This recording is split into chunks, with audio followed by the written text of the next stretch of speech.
પરિવર્તનશીલ અંદાજપત્ર એનો પહેલો દાખલો બરાબર સ્વાધ્યાયનો શોર્ટ ક્વેશ્ચન જો એ લોકોએ શું આપેલું છે ચેક કરીએ આપણે કારખાના પરોક્ષ ખર્ચની કુલ રકમ નીચે મુજબ જુદી જુદી સપાટી આપેલ છે તેમાં સ્થિર કારખાના પરોક્ષ ખર્ચા શોધો બરાબર છે શું શોધવાનું છે બોલો સ્થિર કારખાના પરોક્ષ ખર્ચ અને એ લોકોએ છે ને 70% 6,000 રૂપિયા આપેલા છે અને 90% કેટલા આપેલા છે 72,000 આપેલા છે બરાબર છે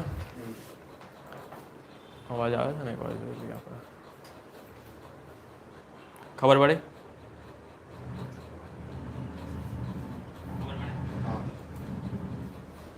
ચાલો સ્ટાર્ટ કરીએ સૌથી પહેલા જેવું આપેલું છે ને એવું આપણે લખીએ પહેલા જે સવાલ હોય ને એ લખવાનો શું સવાલ છે આપણો સ્થિર કારખાના પરોક્ષ ખર્ચ શોધવાનો સવાલ છે તો અહીંયા લખવાનો સ્થિર કારખાના પરોક્ષ ખર્ચ બરાબર છે ક્વેશ્ચન માર્ક આપણે આ શોધવાનું છે જો કારખાના ખર્ચ એટલે કે ખર્ચના બે પ્રકાર આવે એક ચલિત આવે કાં તો એક સ્થિર આવે એમાંથી આપણે કયો પૂછેલો છે હવે સ્થિર કારખાના ખર્ચા કોની અંદર સમાયેલો હશે કુલની અંદર સમાયેલો હશે ને ખબર પડી કયા કારખાના ખર્ચની અંદર સમાયેલો હશે કુલ કારખાના ખર્ચની સમાયેલો હશે તો જો એ લોકોએ સપાટી કેટલી આપેલી છે 70% કેટલા આપેલા છે 60,000 આપેલા છે અને 90% કેટલા આપેલા છે 72,000 આપેલા છે બસ આની પરથી જ આખો દાખલો થઈ જશે 70% કેટલા આપેલા છે બોલો અને 90% કેટલા આપેલા છે તો પહેલે 70% હતા અને હવે કેટલા થઈ ગયા 90%. તો 10%નો શું થયેલો કહેવાય હા 20%નો શું થયેલો કહેવાય વધારો બોલો આટલો ખબર પડી પહેલા ખાલી આ બે વચ્ચેનો ડિફરન્સ જ લખવાનો છે વધારો ઘટાડો એ બધું ભૂલી જવાનું શું જોવાનું ખાલી ડિફરન્સ માની કે અમને 30 હતા ને તો અહીંયા જે વચ્ચેનો ડિફરન્સ હતો ને એ લખી કાઢતા બરાબર છે 40 લખી દેતા એવી રીતે અહીંયા 50 હતા ને અહીંયા 90 હતા તો અહીંયા 40 લખી કાઢતા એવી રીતે ડિફરન્સ હોય ખાલી એ જ લેવાનો છે સમજ પડી વધારો ઘટાડો પ્લસ માઇનસ એવું કંઈ જોવાનું નથી ખાલી શું લેવાનું ડિફરન્સ બરાબર છે હવે માને કે આ ઉપર હતા આ નીચે હતા તો પણ કંઈ નહીં ખાલી ડિફરન્સ લેવાનો છે થઈ ગયો હવે આ 60,000 ને અહીંયા 72,000 તો કેટલાનો ફેરફાર થયો 12,000 તો અહીંયા 12,000 લખવાના બોલો ખબર પડી સમજ પડી પહેલા આટલું આ જે આપણે બધું મળેલું ને બધું કુલ ખર્ચ છે શું છે કુલ ખર્ચ હા હવે છે ને આપણે આ 20% એટલે 20 એકમ સમજવાના શું સમજવાના 20 એકમ સમજવાના કે 20 એકમે કેટલા 12,000 તો એક એકમે કેટલા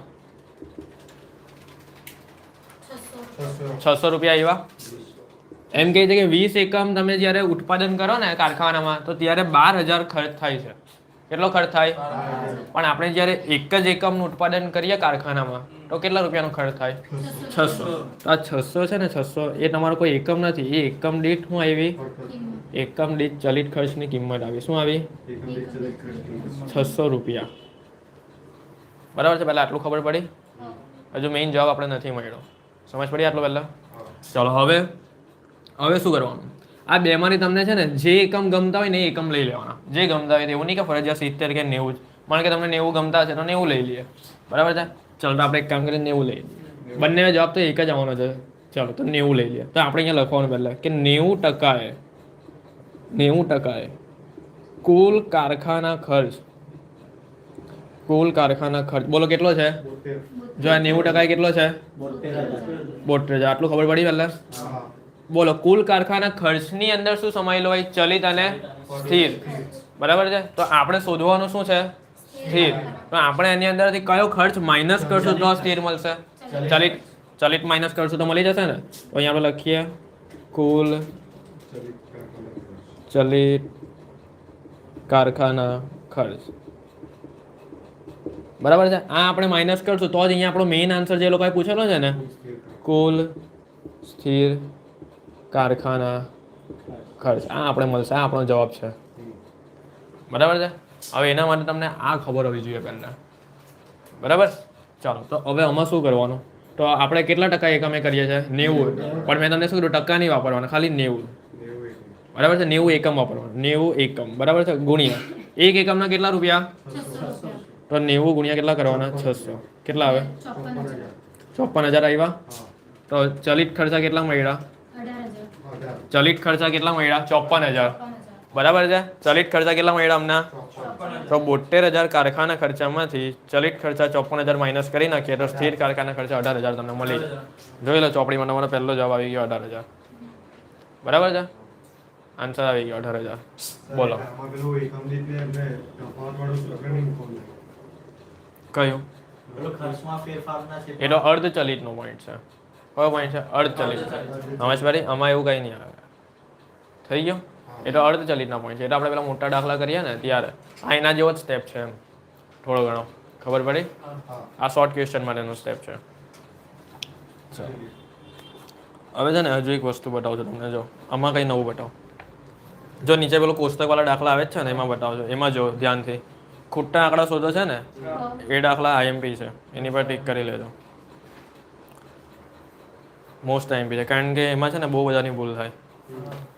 ખોટા આંકડા શોધો. જો હવે એ બતાવજો.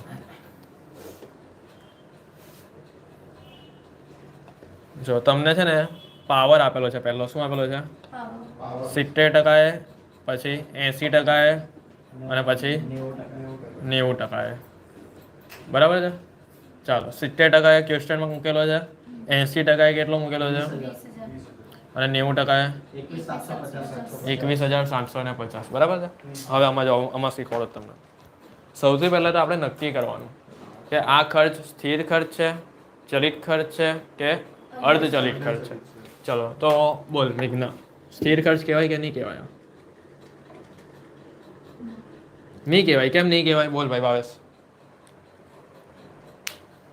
સ્થિર ખર્ચ કેમ નહીં કહી શકાય આને? કોને ખબર છે? બોલ. એકમ દીઠ રકમ સમાન નથી. હા, રકમ સમાન નથી. સિમ્પલ. કેમ વિચારો આટલું બધું? રકમ સમાન શું ખબર પડી? સ્થિર ખર્ચ કોને કહેવાય કે સપાટી બદલાયા કરે પણ રકમ એને જ રહે. તો આમાં કર રકમ એને જ રહે. જો અમારે 21,750, આમાં 20,000, આમાં તો કંઈ આપી જ નથી. હવે માની લો કે અહીંયા 10,000 હશે, અહીંયા 10,000 હશે, તો અહીંયા પણ 10,000 ઓટોમેટિક આવી જાય. ખબર પડી? એટલે સ્થિર તો નથી આવેલો. એટલે કયા બે ખર્ચા બાકી રહ્યા? બોલો. ચલિત અને અર્ધચલિત બાકી. તો આપણે ચેક કરીએ શું આ ચલિત છે. ચાલો કેવી રીતે ચેક કરાય? તો મેં તમને શું કીધું? આ તમારે એકમ માની લેવાના. 20,000 ભાગ્યા ખાલી 80 કરો, ટકા નહીં કરતા. કેટલા એવા? 20,000 ભાગ્યા 80 કર્યા તો 250 આવે. તો હું અહીંયા ખાલી એમને લખી દઉં છું નાના અક્ષરથી 250, ખાલી એમ જ જાણ માટે. 21,750 ભાગ્યા 90 કરો. 241. એટલે આવો આવ્યો ને? અહીંયા 250 હતા ને અહીંયા 241.66 આવ્યો. તો બોલા બંને અલગ અલગ આવી ગઈ ને એકમ દીઠ કિંમત. તો હવે એકમ દીઠ અલગ હોય તો કયો ખર્ચ કહેવાય? અર્ધચલિત. હવે માની લો કે અહીંયા 250 આવ્યા ને અહીંયા પણ જો 250 આવતા ને તો આપણે શું કરતા? ચલિત માનતા. અને જ્યારે ચલિત આવે ત્યારે હું તમને કેવા શું કરવાનું તે આગળના સ્ટેપમાં આવશે એવા પોઈન્ટ પદ માનવાનો હોય ત્યારે. બરાબર છે? આટલું ખબર પડી. પહેલા આ કયો પોઈન્ટ આવ્યો એ કેવો મને? ચલિતનો આવ્યો, અર્ધચલિતનો આવ્યો કે સ્થિરનો આવ્યો? અર્ધચલિતનો આવ્યો. ચાલ મીનાક્ષી બોલ, આ કેમ સ્થિર નહીં કહેવાય? પાછું એકવાર બોલો. શું સ્થિર ખર્ચ કેમ નહીં આ કહેવાય? રકમ સમાન નથી એટલે. સમજ પડી? રકમ કેવી છે? સમાન નથી. જો અહીંયા રકમ અલગ છે, અહીંયા રકમ અલગ છે ને અહીંયા તો આપી જ નથી. બરાબર? એટલે આ સ્થિર નથી. પહેલી વાત તો આ. ચાલ ભાઈ વત્સર, આ ચલિત કેમ નથી? કારણ કે બંનેના ભાગાકાર કરતા એકમ પણ સમાન નથી. એકમ દીઠ કિંમત બંનેની સમાન નહીં આવી એટલા માટે. એટલે ચલિત પણ નથી. તો કેવી રીતે ખબર પડી કે અર્ધચલિત છે? બંનેની એકમ દીઠ કિંમત પણ અલગ અલગ આવી અને બંનેના ખર્ચ પણ કેવા આવ્યા? અલગ અલગ આવ્યા. એટલે ખબર પડી કે આ કયો ખર્ચ છે? અર્ધચલિત. અને જ્યારે પણ અર્ધચલિત આવે ને ત્યારે આવા સ્ટેપ કરવાના. શોર્ટ ક્વેશ્ચનમાં યાદ રાખજો. કેમાં? શોર્ટ ક્વેશ્ચનમાં. બરાબર છે? ચાલો આ સ્ટેપ આપણે પાછા અહીંયા એપ્લાય કરવાના છે. હવે જો કોના માટે ગણતરી કરીએ છીએ? હવે પાવર માટે. ચાલો હવે ધ્યાનથી જોજો. પહેલે કેટલા પાવર હતા? 80%. કેટલા હતા? 20,000. હવે કેટલા છે? 90%. કેટલા છે? જો હવે આમાં પાછું એકવાર ધ્યાનથી સમજજો.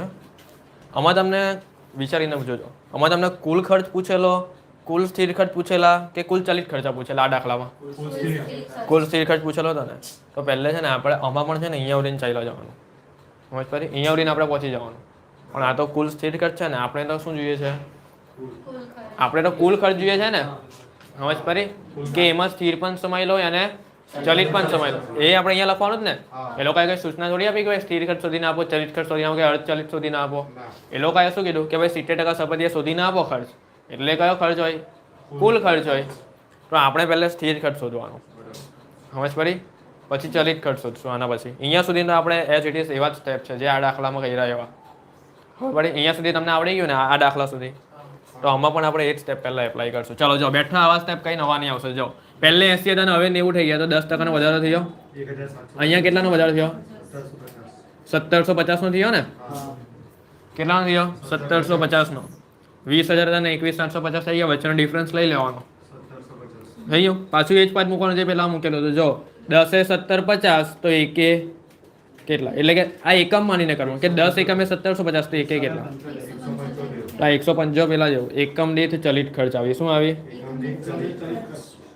એકમ દીઠ ચલિત ખર્ચની કિંમત થઈ ગયો ચાલો બોલો આટલું ખબર પડી હવે પાછું એવું જ શું કે આ બેમાંથી જે ગમે તે લઈ લેવાનું 80%. ચાલો આમાં આપણે 90 લીધેલા ને તો એક કામ કરીએ આમાં આપણે 80 લઈ લઈએ જે લેવું હોય તે એવું નહીં કે આ જ લેવાનું કે જે લેવું હોય તે 80% એ કુલ ખર્ચ કેટલો છે મને એ કહેવો 80% એ કુલ ખર્ચ કયો લેવાનો જો આ રહ્યો આ લેવાનો 20,000 થઈ ગયો ચાલો એમાંથી આપણે માઇનસ શું કરેલું કુલ ચલિત ખર્ચ માઇનસ કરેલા તો કેટલાય કરીએ છીએ 80 એ જો પેલાને કમ્પેરિઝન કરવાની આની સર ને ચેક કર્યા કરજો 80 ગુણ્યા શું કરવાનું એક એકમના કેટલા જેવી રીતે આમાં કેવું એક એકમના 600 હતા એવી રીતે આમાં એક એકમના કેટલા 175 તો 80 ગુણ્યા કેટલા કરવાના 175 તો 14,000 આપણે માઇનસ કરીએ ચલિત ખર્ચા એટલે સ્થિર ખર્ચા 6000 કુલ સ્થિર ખર્ચા 6,000 ચાલ બોલ ભાવેશ હવે આ જવાબ અહીંયા લખી દેવાનો હોય ને હા આ જવાબ નહીં લખવાનો મેં તમને સમજાવ્યું ને કે આ તો અહીંયા સુધી આપણે પહોંચી જવાનું આ તો ખાલી સ્થિર ખર્ચ લોકો પૂછેલો હતો અને અમારો આપણે કુલ ખર્ચ પૂછેલો છે સમજ પડી હવે આપણે આગળ વધવાનું હવે જોજો ધ્યાનથી કુલ ખર્ચ સર આપણે એવા છે ને 20000 હા કુલ ખર્ચ 20000 એ તો આપણે તો આ સપાટીએ શોધીએ છીએ 80% આપેલો જ છે એ થોડી કઈ અહીંયા બેઠો લખી દેવાનો હોય એટલે 80% 20000 હવે સમજ તો બરાબર ચાલો જો અહીંયા દાખલો પહેલા લખો સમજી લો ચલો અહીંયા સમજ પડી પહેલા કુલ સ્થિર ખર્ચ કેટલો છે 6,000 બરાબર છે હવે આપણે કેટલા ટકાની સપાટીએ જોઈએ છે તો અહીંયા લખો 70% એ આપણે શું જોઈએ છે કુલ ખર્ચ જોઈએ છે હવે આ આપણે અહીંયા લખવાનો છે હવે કુલ ખર્ચની અંદર શું સમાયેલું હોય સ્થિર ખર્ચ અને ચલિત ખર્ચ સમાયેલા હોય તો ચાલો હવે આપણે 70% એ કુલ ખર્ચ શોધીએ શું શોધીએ કુલ ખર્ચ અને આની અંદર શું સમાયેલું હોય સ્થિર ખર્ચા વત્તા ચલિત ખર્ચ ને આ જે હશે ને એ તમારો આન્સર છે ખબર પડી કઈ ટકાની સપાટી છે બસ હવે અહીંયા તો તમને આવડતું હતું હવે અહીંયાથી જ ખાલી નવું છે સમજ પડી અહીંયા સુધી તો આપણે જેવું કર્યું એવું જ છે ને હવે અહીંયાથી ધ્યાન આપજો જે ટકાએ શોધવાની હોય ને એ ટકાએ આપણે ગણવાનું છે કેટલા ટકાએ શોધવાની છે ભાઈ કેટલા ટકાએ શોધવાની છે 70%.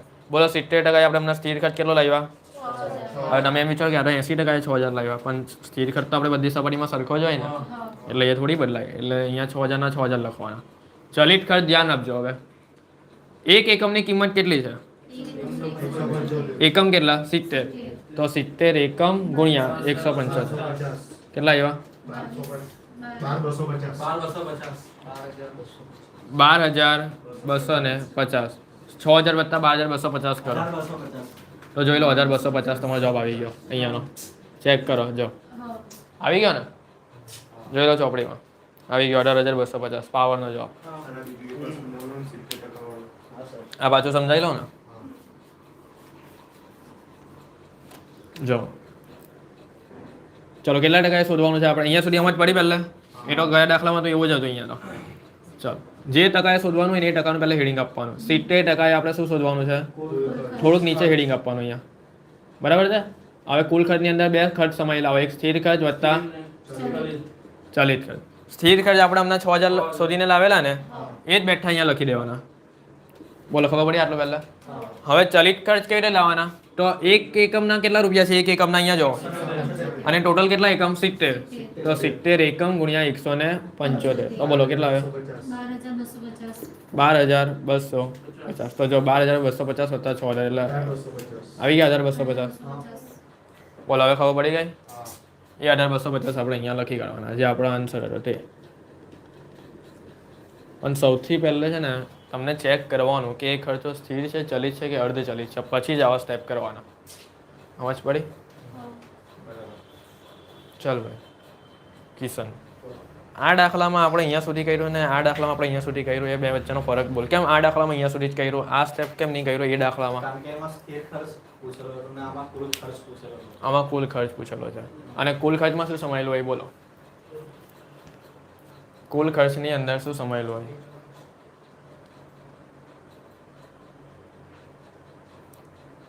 ધ્યાન નથી, બોલો તમે. ચલિત અને સ્થિર ખર્ચ. કુલ ખર્ચની અંદર બે તો સમાયેલું હોય. સ્થિર ખર્ચ અને ચલિત ખર્ચ. ખબર પડી? શું સમાયેલું હોય બોલ? હા એમ બોલો, ત્યાં તમે ઊંઘમાં હોય એવું જ લાગે. ચાલો થઈ ગયો. ચાલો હવે પાવર પછી કયો આવે છે? પરોક્ષ ખર્ચ. ચાલો ભાવેશ આવી જાય અહીંયા. સર આમાં મેં અત્યારે એવા લખી નાખ્યું હતું. હું તને કહેવાય એ પ્રમાણે તારે કરવાનું છે. ચાલો હવે કયો ખર્ચ આવ્યા? પરોક્ષ મજૂરી. ચાલો અહીંયા લખો છો પરોક્ષ મજૂરી. ચાલો જો પરોક્ષ મજૂરી આપણે 70% કેટલી આપેલી છે? જો 10,500. તો અહીંયા 10,500 લખી દે પહેલા. બરાબર. ચાલો હવે જો 80% આપણે શું મૂકેલું છે ક્વેશ્ચન માર્ક? અહીંયા ક્વેશ્ચન માર્ક મૂક. 80%. ચાલો આ 90% એ કેટલા આપેલા છે? 13,500. અહીંયા 13,500 લખ. થઈ ગયો? બસ. ચાલ બોલ શોધવાનું શું છે? 80% શોધવાનું છે. બરાબર છે. તો સૌથી પહેલા સ્ટેપ શું કરવાનું બોલ? ચેક કરવાનું આવે ને, કેવી રીતે ચેક કરવાનું બોલ? ઉભા રહો. પહેલે કયા ટોન ખર્ચ આવે એ મને કેવો? અર્ધચલિત આવે. તો બોલ ચાલ આ સ્થિર કહેવાય પહેલે? નહીં કહેવાય. કેમ નહીં કહેવાય? રકમ બદલાય કરે છે એટલે. ચાલ હવે પહેલા ચલિત ચેક કરવાનું. તો આપણે કેલ્સી લઈ લઈએ. ચાલ ચલિત કેવી રીતે ચેક કરવાનું બોલો? 10,500 ભાગ્યા કેટલા કરવાના? 70. 150 આવ્યું. તો અહીંયા નાના અક્ષરથી ખાલી હમણાં 150 લખી મૂક. ચાલ હવે આ 13,500 ભાગ્યા 90 કરો. 100 અહીંયા નાના અક્ષર. જો બોલ આ ખર્ચો કયો કહેવાય? ચલિત કહેવાય ને. આપણો નિયમ શું હતો કે એકમ દીઠ સમાન કેમાં હોય? ચલિત ખર્ચમાં હોય. તો જો અહીંયા પણ 150 આવ્યા ને અહીંયા પણ 100. જ્યારે આપણે આમાં ચેક કરેલો હતો ત્યારે આમાં કેવું આવતું હતું? અલગ અલગ આવ્યું એટલે આપણે આ આખા સ્ટેપ કરેલા હતા. હવે આમાં સેમ આવ્યું ને એટલે આ કોઈ સ્ટેપ કરવાના નથી. કેમ નથી કરવાના? કારણ કે એકમ દીઠ કિંમત કેવી આવી ગઈ? હવે જ્યારે આ નવો આવ્યો ને પોઈન્ટ, હવે એકમ દીઠ કિંમત સમાન આવે ત્યારે હવે શોર્ટ ક્વેશ્ચનમાં શું કરવાનું હવે એ સમજો. સમજ પડી? મેં શું કહેતો હતો કે પદ માનવાનું. શું કરવાનું? પદ માનવાનું. ચાલો પાછું તમને આ બેમાંથી જે એકમ ગમતા હોય એકમ લઈ લેવાના. કયા ગમે તને? એને ગમે છે ભાઈ. કયા ગમે? 90 ગમે છે ને? ચાલો તો અહીંયા પદ માનજો. પહેલા અહીંયા હેડિંગ આપ મજૂરી માટે. ચાલો જો 90 એ કેટલા છે? લખજો 90 એ 13,500. ઉભા રહેજો. 90 એ જો આ ટકા નથી લગાવવાના. હા 90 એકમ એ 13,500. તો આપણે કેટલા જોઈએ છે? 80 એ કેટલા? 80 એ કેટલા? ચાલ શું કરવાનું? 80 ગુણ્યા 13,500 ભાગ્યા 90 કર કેલ્સીમાં. કેટલો આવ્યું? 12,000 આવી. બસ એ તારો જવાબ લખી દે અહીંયા 12,000 લખી દે 12,000. બસ હવે ઉભા રહો. હવે શું કરવાનું? આ 12,000 ભાગ્યા 80 કર. 150. આવી ગયા ને? 150 લખી દેજો. જોઈ લો 3 ની સરખી આવી ગઈ ને એકમ દીઠ કિંમત. સમજ પડી? એટલે આ ચલિત ખર્ચ થઈ ગયો. ખબર પડી? આવી રીતે હવે એક કામ કરીએ. તમે એમ છે કે 90 આપણે લઈ રહ્યા. ચાલો હવે 70 લઈએ તો. સર આમાં આપણે 150 એકમ પહેલાના આવ્યો બરાબર? 10,500 ના તેના ગુણને 80 કરી નાખીએ તો 12,500 આવી જાય. હા આવી જાય. આ તમે એકમની ચલિત કિંમત સમાન લખીએ ને તો 150 ગુણ્યા 80 કરો તો બી 12,000 આવે. પેલા દાખલામાં કરીએ તે રીતના એ જ રીતે. હા આ તમને ખાલી આ પ્રેક્ટિકલ ગણતરી કોન્સેપ્ટ વાઇઝ આવે ને એ છે. હવે આપણે 90 એમના કેટલા કર્યા? 13,500 કર્યા ને. હવે ચાલ માની કે 70 કરીએ તો જવાબ આવે કે નહીં આવે એ પણ ચેક કરી દઈએ. ચાલો 70 એ 10,500 કરજો. 70 એ 10,500 તો 80 એ કેટલા? ચાલ જમ કર. 12,000 આવે છે ચેક કર. 80 ગુણ્યા 10,500 આવી ગયો. ભાગ્યા આવી ગયા ને 12,000. જોઈ લો આવી ગયા 12,000. આવી ગયો. એટલે તમે આ બેમાંથી કોઈ પણ એકમ લઈ શકો છો. ખબર પડી? અને 12,000 ભાગ્યા 80 એટલે 150. બોલો ખબર પડી ગઈ ચલિત કિંમત? આપણે આ શોધ્યું ને અહીંયા રાઉન્ડ કરી દે. સર્કલ કરી દે. બોલો ખબર પડી ગઈ હવે હા સર ચલિત ખર્ચમાં શું કરવાનું છે? હા ચાલ બેસી જાઓ.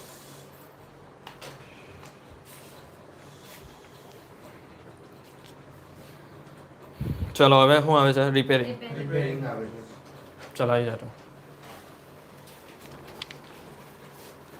હવે રિપેરિંગ બરાબર. આમાં કોઈ કન્ફ્યુઝન છે કોઈને? આ આપણા 12,000 આવી ગયા.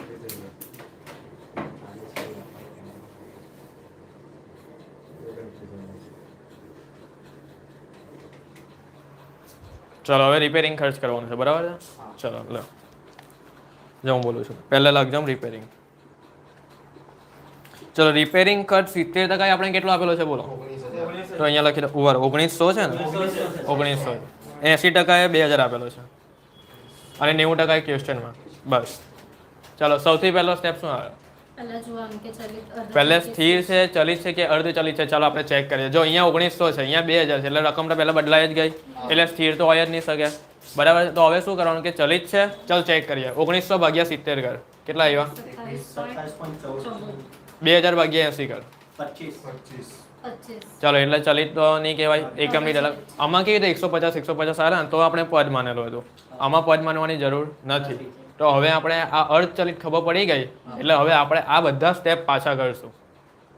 ખબર પડી? હા જેવી રીતે પાવર કેવો અર્ધ ચલિત હતો ખબર પડી ને એવી રીતે આપણે બધા સ્ટેપ પાછા કરશું. ચાલો હવે આ ભૂસી કર આ રહ્યો રૂમાલ આખું ભૂસી કર. ચાલો પહેલા હેડિંગ આપો રિપેરિંગ. બધા નોટમાં જાતે કરતા ચાલુ કરી દો જાતે. રિપેરિંગ. ચલો સૌથી પહેલા જો આપણે આમાં જેવું કરેલું એવું ચલો 70% એ કેટલા હતા? 1900. બોલો 80% એ કેટલા છે? 2000. ચાલો 22. બોલો કેટલાનો વધારો થાય છે આમાં? કેટલાનો ડિફરન્સ છે 70 અને 80 વચ્ચેનો? 10% છે ને? હા અને આમાં કેટલાનો છે? 1000 ના હા સર 100 રૂપિયાનો કહેવાય કે નહીં? 1000 થોડી છે જો આ 2019 નો. ચાલ બસ ઉભા રહો. બોલ ભાઈ મીનાક્ષી ચાલ પદ શું માનવાનું આવે એ કે અમારી જોઈને કે અમારી જોઈને કે છે એક એક એટલા 10 એ 100 તો એક એક કેમ આવું કર્યું કેમ આવું પદ માર્યું? બોલ ભાવેશ. એક એકમનો આ તો 10 એકમના 100 છે તો એક એકમના કેટલા? બોલો કેટલા આવે? 10 રૂપિયા આવશે. 10 આવી ગયા 10 રૂપિયા આપણી આવી ગઈ એકમ દીઠ ચલિત ખર્ચ થઈ ગયું. ચાલો હવે બોલ કિશન શું કરવાનું? મને એને તમે આ કાગળી 90 કેમ લખાવ્યા? ક્યાં 90 છે? એક લખેલું કા 10 100 તો 90 કેમ લખાવ્યું? પણ 90 કેમ આવે? સર આપણે એ 90 માટે જોઈએ છે ને આ 90 માટે જોઈએ છે હા એટલે આપણે આ સ્ટેપ પટી જાય પછી આપણે કરતા હતા. એટલે પહેલા ખાલી ચલિત એકમ દીઠ કિંમત શોધવા માટે ને સમજ પડી? હમણાં તો ખાલી એક એકમ માટે આપણે કરીએ છીએ ને. આ 10 એકમના 100 રૂપિયા છે પણ આપણે તો એક એકમના જોઈએ. સમજ પડી? પછી આપણે 90 એકમે કરશું. ચાલો આ ખબર પડી ગયા એટલું? હા હવે ઉપર હવે શું કરવાનું? અહીંયા જોઈને બોલો. હવે હવે આ બેમાંથી જે ગમતું એ લઈ લઈએ. ચાલો 70 ગમે તો 70 લઈ લઈએ. 70% એ કુલ ખર્ચ કેટલો છે લખો? 1900. કુલ ખર્ચ 1900. બસ હવે આ 1900 માં શું સમાયેલું હશે બોલો? સ્થિર અને ચલિત. તો પહેલા આપણે શું શોધવું પણ સ્થિર શોધવાનું હોય ને તો અમારી માઇનસ ચલિત ખર્ચ કરવાનો. ચલો ચલિત ખર્ચ કેવી રીતે માઇનસ થાય? તો 70 ગુણ્યા 10 એટલે કેટલા આવે? 700 70 એકમ ગુણ્યા 10 એક એકમની કિંમત એટલે અહીંયા કેટલા લખી દેવાના? 700. ચલો 1900 માંથી 700 માઇનસ કરો. બોલો 1200 એ કયો ખર્ચ કહેવાય? સ્થિર ખર્ચ સ્થિર ખર્ચ કહેવાય. જો અહીંયા સુધીના સ્ટેપ આવી ગયા. હા સર બસ હવે તું જે કહેતો હતો એ. હવે કેટલા એકમે જોઈએ છે? 90. તો લખો 90% અહીંયા થોડીક નીચે રહી કુલ ખર્ચ. ચાલો ભાવેશ આ કુલ ખર્ચમાં કયા બે ખર્ચ સમાયેલા હોય? ચલિત અને સ્થિર. એટલે પહેલા સ્થિર લખો છો પહેલા સ્થિર પ્લસ ચલિત નીચે ચલિત. ચાલ કિશન ચલિત ખર્ચ કેટલો સ્થિર ખર્ચ કેટલો લાવ્યો આપણે? 700 આયલા સર 1200 1200 એ અહીંયા 1200 લખો. બસ હવે ચલિત ખર્ચ કેવી રીતે મળશે? તો આ 90 એકમ ગુણ્યા એક એકમના કેટલા? 10. તો 90 ગુણ્યા 10 900. 900 તો બોલો હવે કેટલા આવે? 2100 2100 બોલો આવી ગયા કુલ ખર્ચ જોઈ લો ચોપડીમાં ચેક કરો 2100 આવે છે આવી ગયા જોઈ લો રિપેરિંગ ખર્ચ 2100. બોલો ખબર પડી? બસ બોલો કઈ પૂછવું છે કોઈને કઈ? ખબર પડી ગઈ ને? બસ ચાલો હવે પાવર આપણે લઈ આવ્યા અર્ધચલિતનો ખર્ચ હતો એટલે આપણે આવી જ ગણતરી પાવરમાં કરેલી હતી. હા. મજૂરીમાં આપણે ભગાડ કરીને પહેલા ચેક કર્યું ત્યારે એ ખબર પડી કે ચલિત છે એટલે આપણે પેલું ઉપર પદ માનીને લાવેલા હતા અને રિપેરિંગ આપણે પાવર જેવો જ હતો એટલે પાછા આપણે આવા બધા સ્ટેપ કર્યા. બરાબર છે. ટોન ખર્ચા પતી ગયા. ચાલો હવે પગાર તો બહુ ઇઝી છે એટલે આવડી જશે. ચાલો અહીંયા આપણે પહેલા લખીએ પગાર. ચાલો હવે પગાર ધ્યાનથી જુઓ. 80% એ કેટલા છે? 10,000. 90% એ કેટલા છે? તો બોલો આમાં કઈ ચેક કરવાની જરૂર છે? ના, ખબર જ પડી જાય ને કે આ 10,000 10,000 તો અહીંયા પણ કેટલા આવે? 10,000 જ આવે. પતી ગયું. આ સ્થિર ખર્ચ. બોલો સમજ પડી? પડી ગઈ ને સમજ? આ પૂછાશે દાખલા. પગારની કોઈ ગણતરી આવે જ નહીં. રકમ જ સમાન છે એટલે બોલો ખબર પડી? બેઠી રકમ આપેલ હોય તો જે blank હોય તેમાં બેઠી એ જ લખી દેવાનું. થઈ ગયું ને? હા. ચાલો લખી કાઢો છો ખાલી હમણાં આટલું ખાલી કોષ્ટક લખી દો ને નોટમાં ખાલી અને એક ગણતરી આવી કરી દો રિપેરિંગની.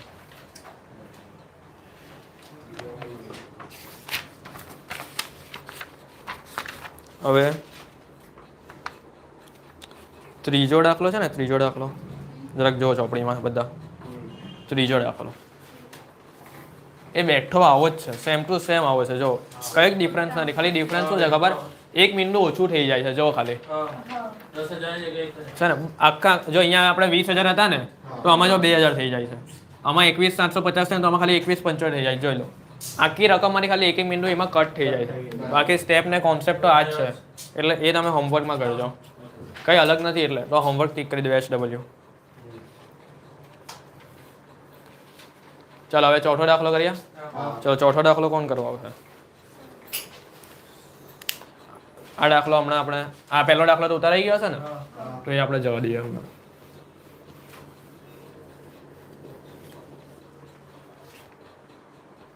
આવી જાઓ.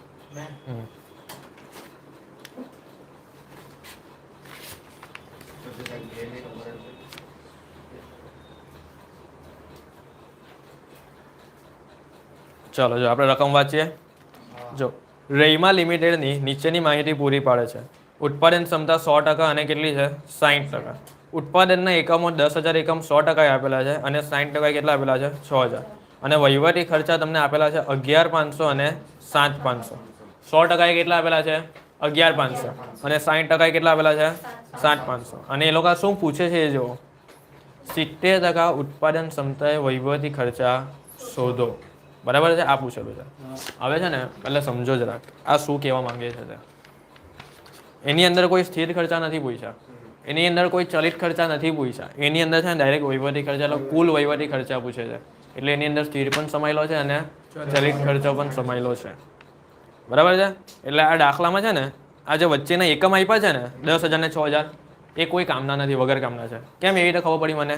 કારણ કે છે ને જે વસ્તુ છે ને અહીંયા આવી રીતે આપવી જોઈએ ને એ ખાલી એ લોકો આવી રીતે પેરેગ્રાફમાં મૂકીને આપેલી છે. બસ સમજ પડી? આવી રીતે ખાલી માહિતીમાં મૂકીને આપી એટલે આપણે અંદર ગુચવાઈએ. આ જે સ્ટેપ કર્યા ને એ સ્ટેપ અંદર કરવાના છે. સમજ પડી? કંઈ નવા નથી કઈ. ચાલો જોઈએ. જેવી રીતે આમાં કોષ્ટક આપેલો હતો આમાં ખાલી કોષ્ટક નથી. બસ ખાલી આવી રીતે માહિતી એ લોકોએ આપી દીધી. સમજ પડી? એટલે ગુચવાઈ નહીં જતા તમે. ચાલો આપણે ચાલુ કરીએ. ચાલો ભાઈ આ ભૂસી કરી એક કામ એટલે આ ભૂસી કરજો. આર્યરૂપમાં આ ભૂસી કર.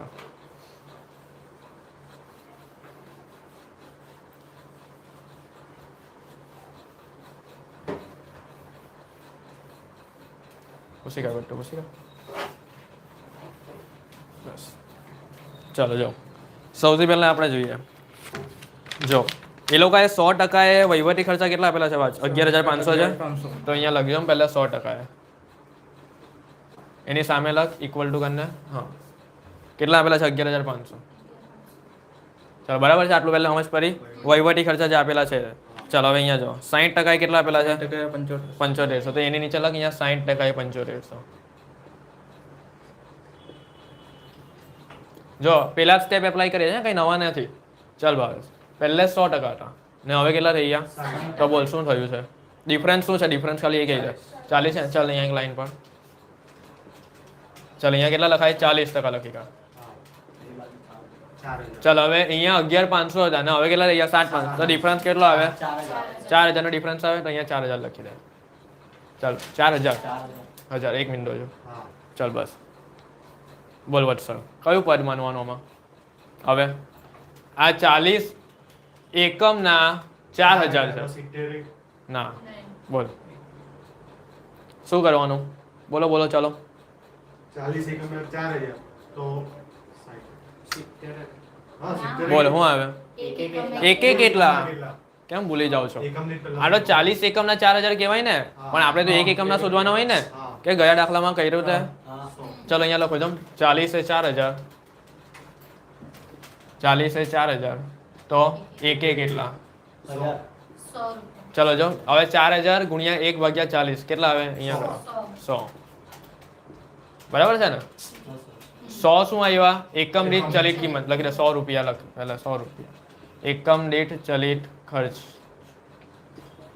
એટલે કે એક એકમના કેટલા રૂપિયા છે ચલિત ખર્ચના 100 રૂપિયા છે અહીંયા રૂપિયાની નિશાની કરી દેવો થઈ ગયું પહેલા આટલું ખબર પડી હવે આપણે શું કરતા હતા કે ભાઈ બે માંથી જે એકમ ગમે એ આપણે લઈ લઈએ ચાલ 100% લઈ લઈએ તો અહીંયા લખજમ 100%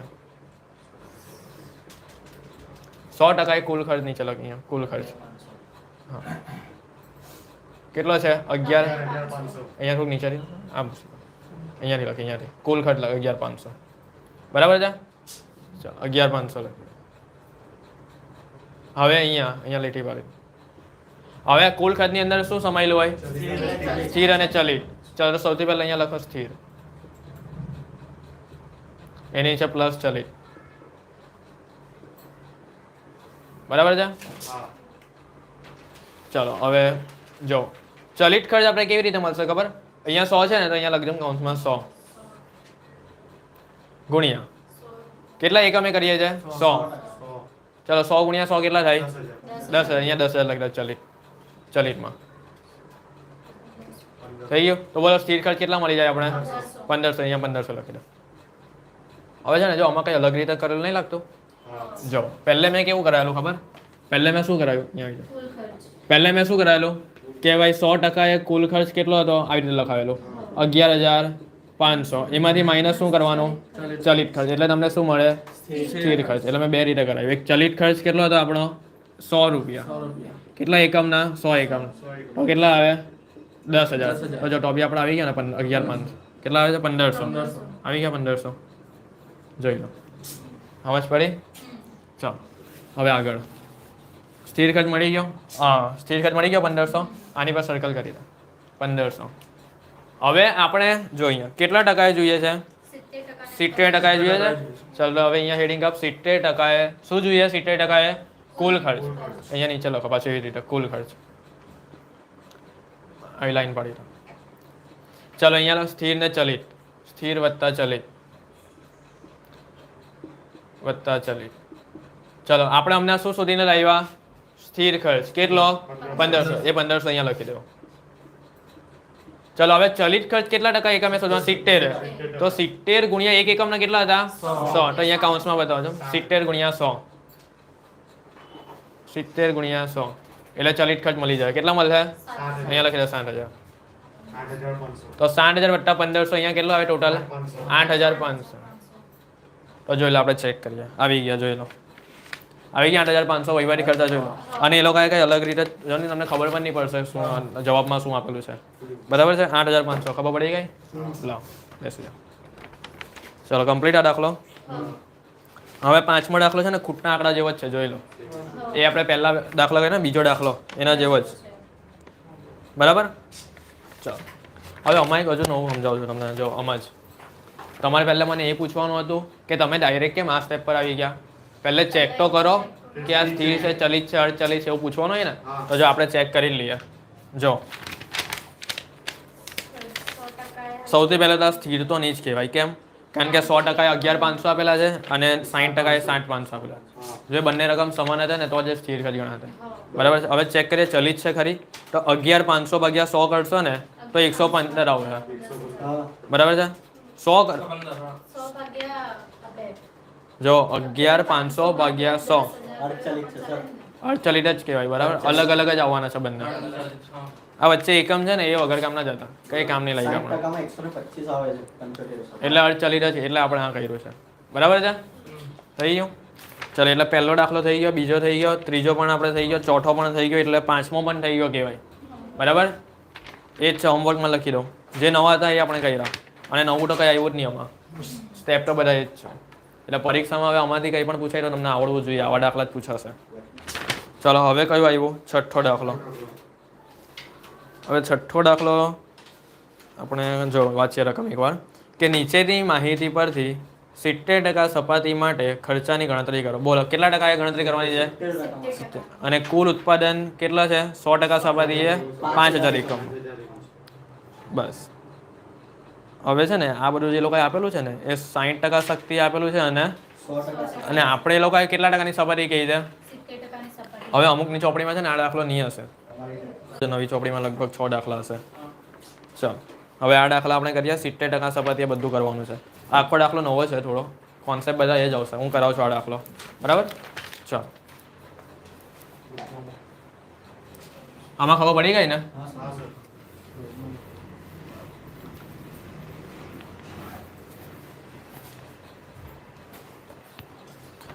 ચલો છઠ્ઠો દાખલો કરીએ.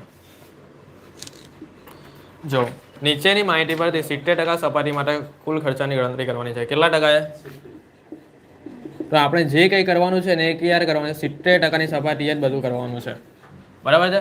70%ની સપાટીએ આપણે શક્તિ અને બળતણ શોધવાનું છે. આ 70%ની સપાટીએ આપણે શું પૂછેલું છે લોકોએ? વહીવટી. અને આ 70%ની સપાટીએ આપણે પૂછેલું છે વેચાણ પરોક્ષ ખર્ચા પૂછેલા છે. બોલો ખબર પડી? 3 વસ્તુ એ લોકોએ પૂછેલું છે. ચાલો સૌથી પહેલા આપણે જોઈએ હવે કરીએ શું. જો પહેલો ખર્ચો ચલિત છે કે અર્ધચલિત છે કે સ્થિર છે? બોલો વિચારીને બોલો. સ્થિર તો નહીં કહેવાય ને? નહીં કહેવાય, કારણ કે 18750 છે ને 28750 છે. ચાલ ચેક કરીએ ચલિત છે. જો હવે છે ને જે ઉપર 5000 એકમ આપેલા છે ને એનું અમને કંઈ ધ્યાન નહીં આપતા. આપણે જે કરતા હતા 18750 ભાગ્યા 60 અને 28750 ભાગ્યા 100 અલગ અલગ આવે છે ને. ચલો એટલે આપણે આખા સ્ટેપ પાછા કરવાના શક્તિ અને બળતણનો. એક સ્ટેપ મેં કરું છું વહીવટ અને વેચાણ વાળો હું અહીંયા બોલાવ કરવા, બરાબર છે કોઈને પણ. ચાલો સ્ટાર્ટ કરીએ. પહેલો આપણે કરીએ શક્તિ અને બળતણ વાળો. બોલો કેવી રીતે થાય? 60% એ કેટલા આપેલા છે? 18000. જો એ જ છે કંઈ નવું નહીં આવશે આમાં. અને 100% એ કેટલા આપેલા છે? 28750. ચાલો અહીંયા કેટલા ટકા આવે? કેવી રીતે? આ બે વચ્ચેનો ડિફરન્સ લેવાનો અને આ બે વચ્ચેનો ડિફરન્સ અહીંયા લખવાનો. કેટલા આવે? 10000. આવી ગયું ડિફરન્સ. જો આમાંથી આ માઇનસ કરીએ એટલે ડિફરન્સ આવી જાય. હવે શું પાછું કે ભાઈ 40 એ 10000 તો એક કેટલા? તો 1 ગુણ્યા 10000 ભાગ્યા 40 કેટલા આવે? 250 આ 250 રૂપિયા તમારા આવ્યા એકમ દીઠ ચલિત ખર્ચ. બોલો ખબર પડી? હવે આ બેમાંથી જે ગમે તે લઈ લઈએ. ચલો 60 ગમે છે તો 60 લઈ લઈએ, કારણ કે આપણે પરીક્ષામાં 60 થી ઉપર ટકા આવતા જ નહીં. 60 પર લટકી રહીએ આપણે, હા ને? ચલો 60% એ 60% એ કુલ ખર્ચ કેટલો આપેલો છે? 18750. એમાંથી માઇનસ શું કરવાનું? ચલિત ખર્ચ. એટલે આપણે શું મળે? સ્થિર ખર્ચ. પહેલા આપણે આ લાવીએ ને સ્થિર ખર્ચ. ચાલો ચલિત ખર્ચ કેટલે કે 60 એકમ ગુણ્યા 1 એકમના. 15000. ચલો 18750 માઇનસ 15000. આ તમારો શું આવ્યો? સ્થિર ખર્ચ. ચલો ખબર પડી ગઈ. હવે આપણે કેટલા જોઈએ છે? 70%ની સપાટીએ જોઈએ છે. ચલો હવે જોજો ધ્યાનથી. 70%ની સપાટીએ કયો ખર્ચ જોઈએ? કુલ ખર્ચ કેટલા આવે છે? 17500. ચાલો 17500 વત્તા 3750. 250. જોઈ લો આવી ગયો જવાબ. હવે અંદર અમુકમાં ભૂલ હશે કદાચ. કેટલા આપેલા છે અંદર? 21250 હા અંદર 21750 આપેલા છે. અહીંયા મેં બરાબર સુધારેલું છે આ ચોપડીમાં. તો 21250 આવે, જોઈ લો, સુધારી લેજો. બરાબર છે? 21250. આ જવાબ તમારો સાચો જવાબ છે. 21250 થઈ ગયો. જોઈ લો એ લોકો ગણતરી કાઉન્સમાં બતાવેલી પણ છે. 17500 વત્તા 3750 એટલે આટલા જ આવે જવાબ. બરાબર છે? ચોપડીમાં ખોટું હોય તો સુધારી દેજો. આ જવાબ આપણો સાચો છે 21250. બરાબર? અમુક ચોપડીમાં અહીંયા છે ને 750 લખેલું છે. ચાલો થઈ ગયું. હવે વહીવટી ખર્ચા કરીએ અને વેચાણ ખર્ચા કરીએ. ચાલો કોણ આવશે? તું આવી જા પાછું. ભાવેશ પછી એના પછી તું આવા આવી. ના હજુ પણ બાકી ઉભારો. આ બાકી ને તું આવી જા ભાઈ. ચાલ હા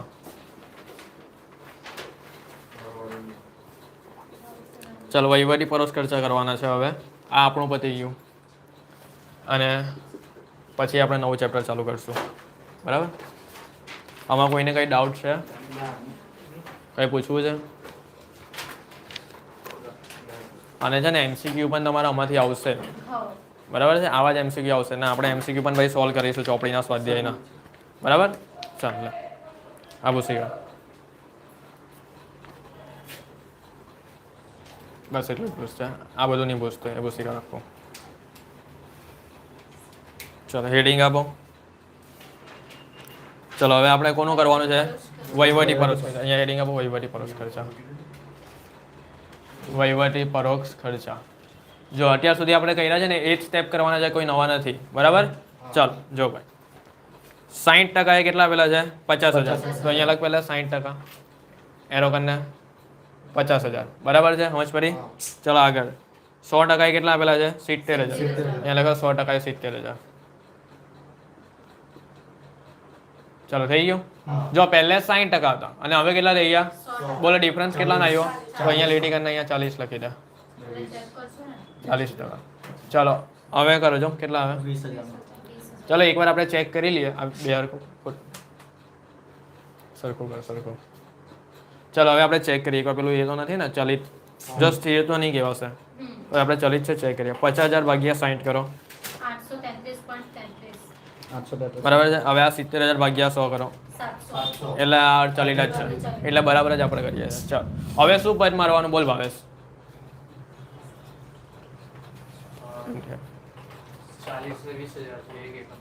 40 એકમે 20,000 તો 1 એકમે કેટલા લખી દે. 40 એ 20,000. હવે ટકા નહીં જોવાના. 20,000 તો 1 એ કેટલા 500. કેટલા આવ્યા? 1 ગુણ્યા 20,000 ભાગ્યા 40 એટલે અહીંયા લખી દે લીટી કરીને 500 હા. રૂપિયા એકમ દીઠ ચલિત ખર્ચ. શું આવ્યું? 1 એકમની કિંમત કેટલી આવી? 500. ચાલો હવે આપણે આ બેમાંથી જે ગમે ને એ લઈ લઈએ. ચલો હવે 100% આપણે લાવીએ. કેટલા ટકા? 100. તો અહીંયા લખજો 100% એ કુલ ખર્ચ બોલો કેટલો છે? 70,000. બાજુમાં લખી દે 70,000. ચાલો એમાંથી માઇનસ કરો ચલિત ખર્ચા. અહીંયા લખો માઇનસ ચલિત ખર્ચા. ચલો 1 એકમના ચલિત ખર્ચો કેટલો છે? 500. એવા કેટલા એકમ છે? 100. તો અહીંયા કૌંસમાં બતાવી દે 500 ગુણ્યા 100. 50,000. 500 ગુણ્યા 100. અહીંયા લખી દો 50,000. ચલો 70 માંથી 50 જાય તો 20,000 શું કહેવાય? અહીંયા લખી દો સ્થિર ખર્ચ. ચલો અહીંયા સુધી આપણે પહોંચી ગયા. આની પર સર્કલ કરી દો. બસ હવે અહીંયા બીજા પાછળ આપણે કેટલા ટકા પૂછેલું છે? 70% સપાટી. તો અહીંયા હેડિંગ આપો. અહીંયા ઉપર 70% એ શું શોધવાનું છે? કુલ ખર્ચ. અહીંયા નીચે લખવાનું કુલ ખર્ચ. નીચે હા કુલ ખર્ચ. ચાલો આની અંદર શું સમાયેલું હોય? સ્થિર અને ચલિત. તો અહીંયા ઉપર લખો સ્થિર. ઉપર એક મિનિટ લાવ. ચાલો 70% એ શું શોધવાનું છે? કુલ ખર્ચ. તો અહીંયા લખ્યું કુલ ખર્ચ. હા. અને આની અંદર શું સમાયેલું હોય? સ્થિર અને તો સ્થિર ખર્ચ વત્તા ચલિત ખર્ચ. ચલિત ખર્ચ. ચાલો હવે સ્થિર ખર્ચ કેટલો આવ્યો આપણો? 20,000. એ બેઠો અહીંયા લખી દેવાનો કારણ કે એ તો બદલાય જ નહીં. તો એવો ને એવો જ રહે. હા. ચાલો હવે ચલિત ખર્ચ અહીંયા આપણે લખીએ કાઉન્સમાં. કેટલા એકમે કરવાનું આવે? 70. અને 1 એકમની 500. ચાલો 1 એકમના કાં જોવાના? 500 જો આ રહ્યા. એટલે 37. 1 એકમના 500. 35,000. તો 70 ગુણ્યા 500 કરો. કેટલા આવે? 35,000. કરો જમ 35,000. 55. ચલો 20 વત્તા 35 કરો. કેટલા આવે? 55. અહીંયા લખી દો 55,000. તો જોઈએ આપણે ચેક કરીએ. જો આવી ગયો રહ્યો 55,000. અહીંયા લખી દો 55,000. બોલો ખબર પડી? બસ ચાલો બસ એટલે થઈ ગયું. હવે આપણે કરીએ કયો? વેચાણ પરોક્ષ ખર્ચા.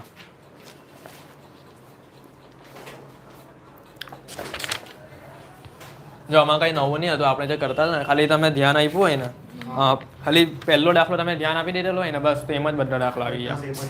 કારખાના પરોક્ષ ખર્ચા અને પેલો જે આ ખૂટના આંકડાવાળા હતા ને બસ એમાં જ ખાલી ધ્યાન આપી દે એટલે થઈ ગયું આખું. હા. બરાબર? ચાલો હવે વેચાણ પરોક્ષ ખર્ચા બાકી ને? હવે એ કરીએ. ચલો હવે હું કરાવી દઉં છું. જો વેચાણ પરોક્ષ ખર્ચા બોલો 60% એ કેટલા આપેલા છે? 30,000. જો આ સ્પીડથી તમારે પરીક્ષામાં કરવાનું. 100% એ કેટલા આપેલા છે? 40,000.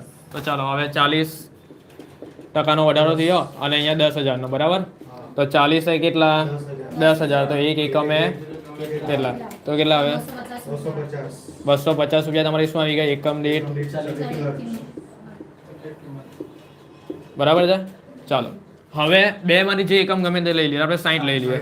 ચલો 60% કુલ ખર્ચ કેટલો આપેલો છે 30,000 30,000 બરાબર છે.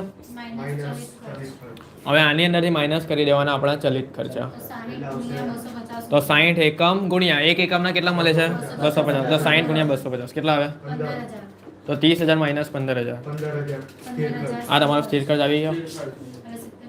હવે 70% હવે આપણે કેટલા ટકા જોઈએ છે તો આપણે હેડિંગમાં જે 70% છે 70% એ કુલ ખર્ચ જોઈએ છે બરાબર. હા.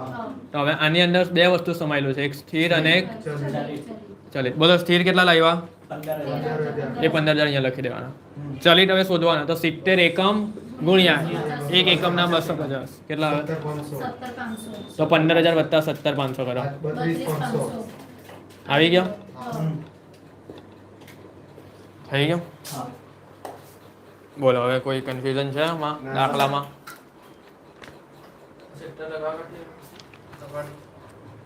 પૂછેલું છે. આપણે જે ટકા પૂછેલા ને એ ટકા ગુણાકારમાં લેવાના 70% રકમમાં છે જો ઉપર થઈ ગયું. જો હવે જે એમસીક્યુ છે ને હા. એ એમસીક્યુ પરીક્ષા હોય ને ત્યારે જ આપણે કરશું હમણાં નહીં. ઓકે. ત્યારે આપણે છે ને બધા એમસીક્યુ સોલ્વ કરશું આવી રીતે લાઈવમાં. સર, તેના આવશે. હા આવો જ ઇન્ટરનેટ પ્રમાણે કરાવી દેજો ખાલી. હમણાં શોર્ટ ક્વેશ્ચન આપણે જોઈએ ને બરાબર. ચલો હવે કયું રોકડ અંદાજપત્ર. ચલો રોકડ અંદાજપત્ર કરો સ્વાધ્યાયના દાખલા. એમ તો આપણે આ પહેલા કરેલા છે રોકડ અંદાજપત્રક પાછા કરી લઈએ. અમે કરાયેલા છે પહેલા.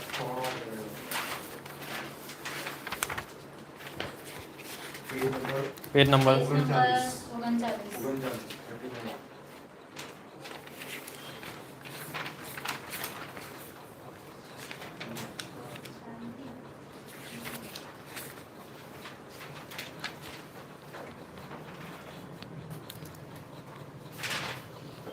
ચલો એક ચેપ્ટર આપણું પૂરું શોર્ટ ક્વેશ્ચનનું. હા.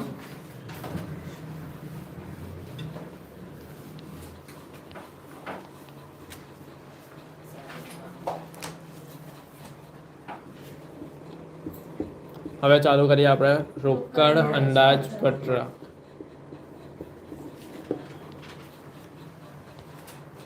ચલો જોઈએ. પહેલા છે ને આમાં આઈએમપી દાખલા ટીક કરી લઈએ આપણે કયા કયા છે તે જો. પહેલો દાખલો આઈએમપી છે ઓક્ટોબર માસ માટેની રકમ શોધવાની છે ને કુલ રકમ એ આઈએમપી છે બરાબર છે. બીજો જે દાખલો છે ને એ બેઠો પાંચમા દાખલા જેવો જ છે જોઈ લો. બીજો અને પાંચમા દાખલો સેમ છે ખાલી ફરક એટલો જ છે કે પેલામાં 33.1% છે અને પેલામાં 50% છે વેચાણના. હા. હા 25% છે સોરી 25%. થઈ ગયું એ બેમાં ફરક છે. આપણે બંને દાખલા કરશું ઓકે. બરાબર છે. એટલે કેમાં 100 ધારવાના અને કેમાં 90 ધારવાના એ કન્ફ્યુઝન નહીં થાય. જ્યારે 33.1% હોય ત્યારે 90 ધારવાના આવે વેચાણ અને આ કાચા નફાનો દર 25% તમને ડાયરેક્ટ કિંમત આપી દે ને 25, 75, 30, 20 ત્યારે 100 ધારવાના હોય. ચલો એ આપણે દાખલામાં જોશું. અને ચોથો દાખલો અને છઠ્ઠો દાખલો સેમ છે. એમાંથી આપણે ચોથો દાખલો કરશું અને છઠ્ઠો દાખલો હોમવર્કમાં બરાબર છે. ચાલો હવે ત્રીજો દાખલો પણ આઈએમપી છે. બધા આઈએમપી દાખલા છે આમાં કારણ કે આમાં છે ને તમે મેઇન ગૂંચવાય કા ખબર માસમાં ગૂંચવાય આમ 2 માસ 3 માસ એ બધામાં ગૂંચવાઈ જશે એટલે બધા જ કરી લે. ખાલી એક દાખલો હોમવર્કમાં આપું છું કયો છઠ્ઠા નંબરનો બરાબર કારણ કે ચોથા જેવો જ છે. ચલો સ્ટાર્ટ કરીએ. પહેલા આપણે 1 નંબરનો દાખલો કરીએ. પહેલા નંબરનો તન્વી લિમિટેડ વાળો દાખલો છે ને એ કરી નાખીએ બરાબર છે. ચલો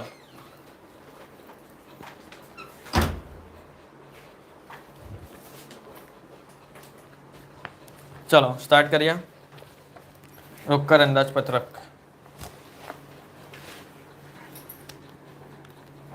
ચલો હવે આ કોણ કરાવવાનું છે આવડે છે કોઈને આ દાખલો? જો આપણે એકવાર રકમ વાંચીએ જોઈએ આવડતો હોય તો આપણે બોલાવી દેવું હોય. ચાલો તન્વી લિમિટેડની નીચેની વિગતો પરથી ઓક્ટોબર માસ માટેનું રોકડ અંદાજપત્ર બનાવ્યું છે. કયા માસ માટેનું? ખાલી ઓક્ટોબર માસ જ બરાબર. એટલે આપણે છે ને ઓક્ટોબર માસમાં લોકો જો એવું નથી કીધું કે ભાઈ ખાલી રોકડ વેચાણ જ ખાલી બોલો કે ઉધાર વેચાણ એવું નહીં. ટોટલ વેચાણ જેટલું હોય ને એટલું બધું પૂછી દીધું છે લોકોએ. તો આપણે કુલ વેચાણ શોધવાનું છે અને કુલ વેચાણમાં બે વસ્તુ સમાયેલી હોય. એક રોકડ વેચાણની રકમ અને એક ઉધાર વેચાણની રકમ. આને કુલ વેચાણ કહેવાય. બરાબર છે. હા.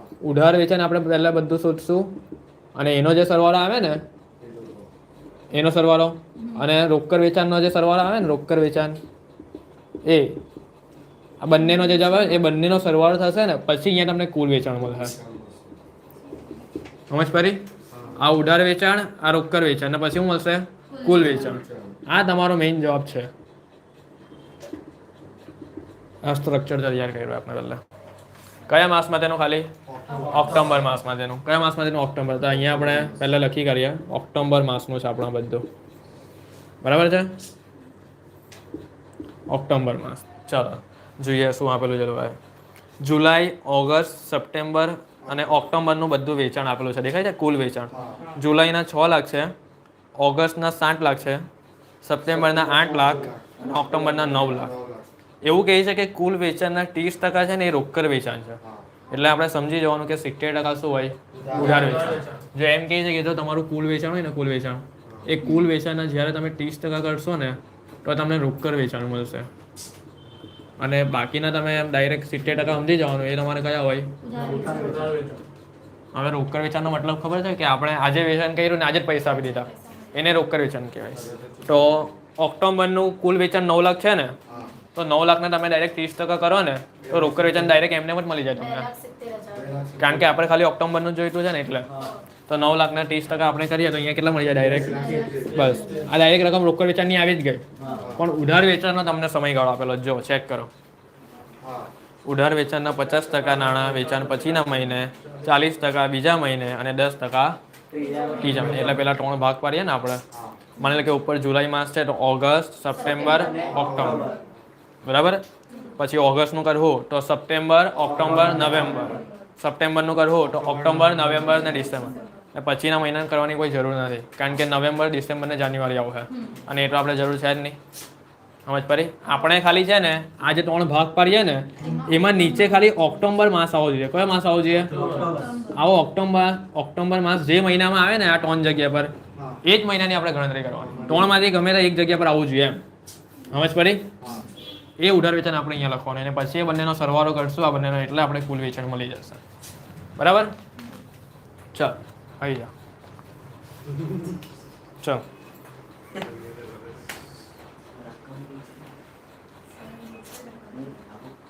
લો અહીંયા હેડિંગ અપ. પહેલા આપણો પહેલો માસ કયો છે? જુલાઈ. ચાલજો જુલાઈ માસનું કુલ વેચાણ કેટલું છે? 6 લાખ. અહીંયા પહેલા લખ 6 લાખ. બસ જગ નાના અક્ષરથી લખી દો. 6 લાખના કેટલા ટકા કરવું તો ઉધાર વેચાણ મળે? 70%. 4,20,000. તો 4,20,000. બસ હવે ઉભા રહો. હવે આનો સમયગાળો કેટલો છે? 3 ભાગમાં પાડવાનો છે. ચાલ પહેલો 50% લખ અહીંયા, 50%, 40%, 10%. અહીંયા 40% અને પછી 10%. ચાલ 4,20,000 ના 50%. 2,10,000. મેં ક્યાંકથી લઈ લો. 1,68,000. ચાલો 4,20,000 ના 40% કેટલા આવે? 1,68,000. અને 4,20,000 ના 10%. 42,000. બસ ઉભા રહો. હવે છે ને અહીંયા કયો મહિનો છે? જુલાઈ છે ને તો ઉભા રહો. આપણે જોઈએ કે 50% નાણાં વેચાણ પછીના. બરાબર છે. તો જુલાઈ પછીનો ઓગસ્ટ. તો અહીંયા કયા આવશે? સપ્ટેમ્બર. પછી અહીંયા ઓક્ટોબર. સમજ પડી? અને નિયમ જ પડે આ બધું જોવાનું મહિના આના પછીના પહેલાના. તો આના પછીના સલંગ જે ભાગ પડતા હોય ને એના માસ લખી દેવાના સલંગ. અહીંયા મને કે 2 જ ભાગ પડતા ને તો ઓગસ્ટ ને સપ્ટેમ્બર. હવે અહીંયા 4 ભાગ પડતા ને તો ઓગસ્ટ, સપ્ટેમ્બર, ઓક્ટોબર અને નવેમ્બર એવી રીતે આવી જાય. થઈ ગયું? ચલો ઓક્ટોબર મહિનામાં કેટલા મહિના? 42. આની પર સર્કલ કરી દો. આપણે તો ઓક્ટોબરને જ જોઈએ છે ને. ચાલ તો અહીંયા ખાલી 42,000 લખી કાઢજો હમણાં નાના અક્ષરથી. થઈ ગયો ઓક્ટોબર માસની એક રંગ મળી ગયા 42,000 પ્લસ. ચાલો હવે એવી રીતે બીજું પણ શોધશું. ચલો હવે કયું આવ્યું? ઓગસ્ટ. હવે હેડિંગ અપ ઓગસ્ટ. 7 લાખ. ચલો ઓગસ્ટનું કુલ વેચાણ કેટલું છે? જો અહીંયા 60 લાખ. હવે એના 70% કરવાના એટલે 4,90,000 આવે. હા. ચલો હવે આના 3 ભાગ પાડો. 50%, 40%. 50%, 40% અને 10%. ચાલ 4,90,000 ના 50% કરો. 2,45,000. બરાબર છે. 90% એટલે 40% એટલે 1,96,000 ને 10% એટલે 49,000. ચાલો હવે ઉભા રહો. ચાલ 22. અહીંયા ઓગસ્ટ છે તો અહીંયા કયા 3 મહિના આવે બોલ? લખી દે. સપ્ટેમ્બર, ઓક્ટોબર અને નવેમ્બર. બરાબર છે. ચલો બોલ મીનાક્ષી. ઓક્ટોબર આમાં ક્યાં દેખાય છે? અહીંયા છે ને ચાની પર સર્કલ કરો. ચલો અહીંયા લખી દો ઓક્ટોબરમાં. સમજ પડે છે ને? હા 1,96,000.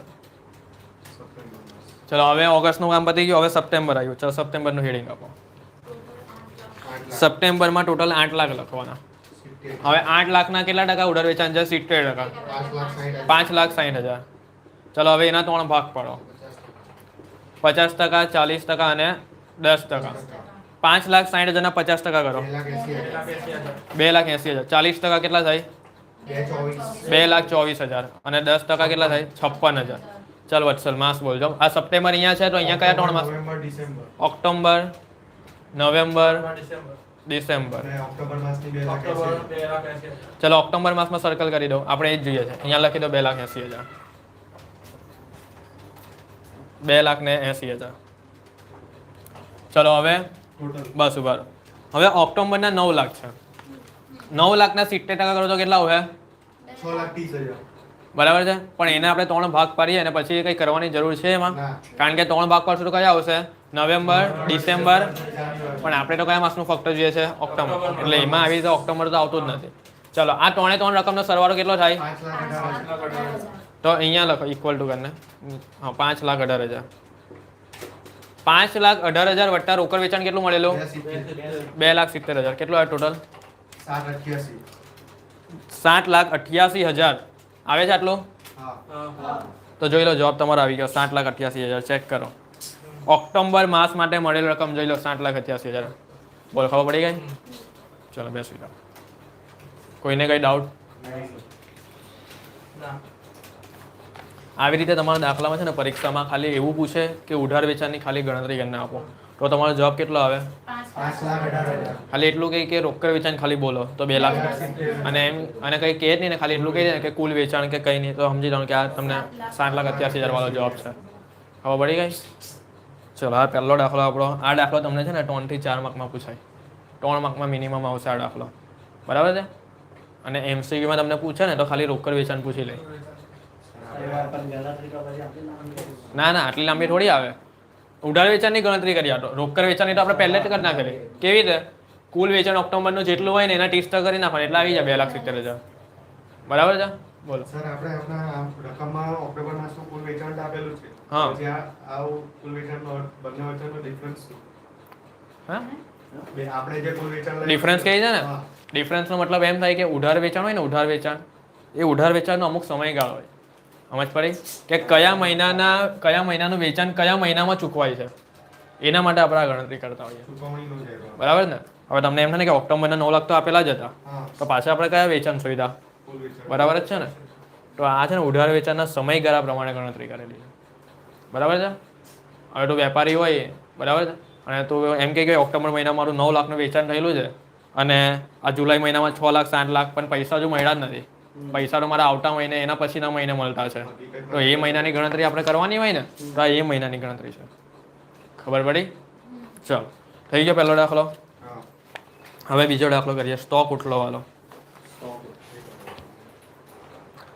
હવે ધીમે ધીમે સમજતા જજો. હવે બધું આઈએમપી આવતું જશે. હા ચલો આ ભૂસી કાઢજો પછી ઉતારી દેજો.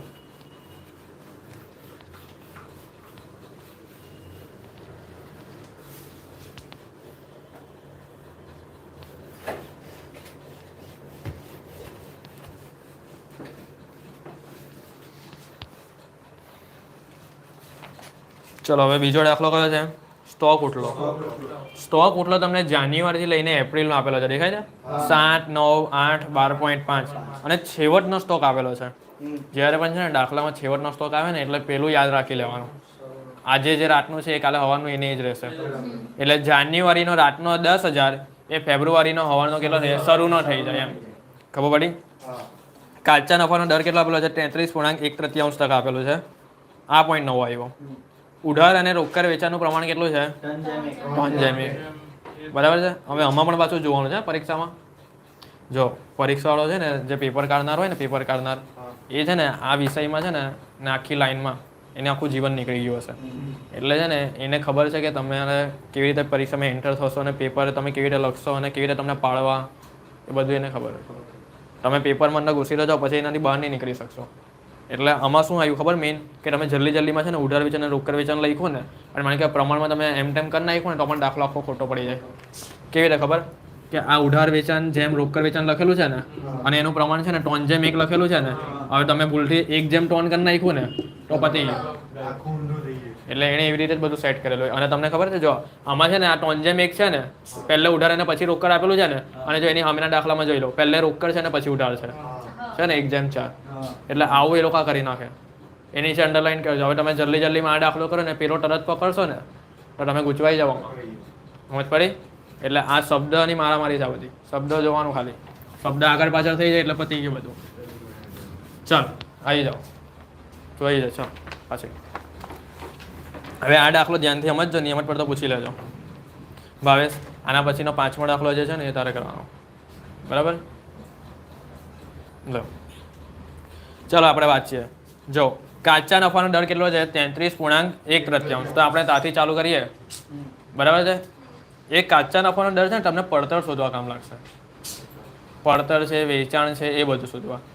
પણ સ્ટોક ઉઠલો ખબર સેમ 5 માં આપણે ચેપ્ટર હતો ગુણોત્તર વિશ્લેષણ. સ્ટોક ચલન દર, સ્ટોક ઉઠલો એ બધું આવતું હતું ને તો એનું સૂત્ર પહેલા ખબર હોવી જોઈએ. બોલો કોને ખબર છે? બોલો. પડતર છેદમાં સરેરાશ સ્ટોક. બરાબર છે? ચાલો તો સૌથી પહેલા અહીંયા જો ઉભા રહો. એક વસ્તુ પાછું આપણે જોઈએ. ઉધાર વેચાણનો સમયગાળો શું છે? 50% અને બાકીના 50%. અને ફક્ત ખાલી મે માસની ઉઘરાણીની જ રકમ છે. ઉઘરાણીની રકમ નીચે અંડરલાઈન કરી દો. ઉઘરાણી એટલે શું? ઉધાર વેચાણ. ખાલી ઉધાર વેચાણ પૂછે છે. કયા માસનું? મે માસનું જ જોઈએ છે. યાદ રાખજો. મે માસનું શું પૂછે છે એ લોકો? ઉધાર વેચાણ. અને સમયગાળો શું છે? 50%.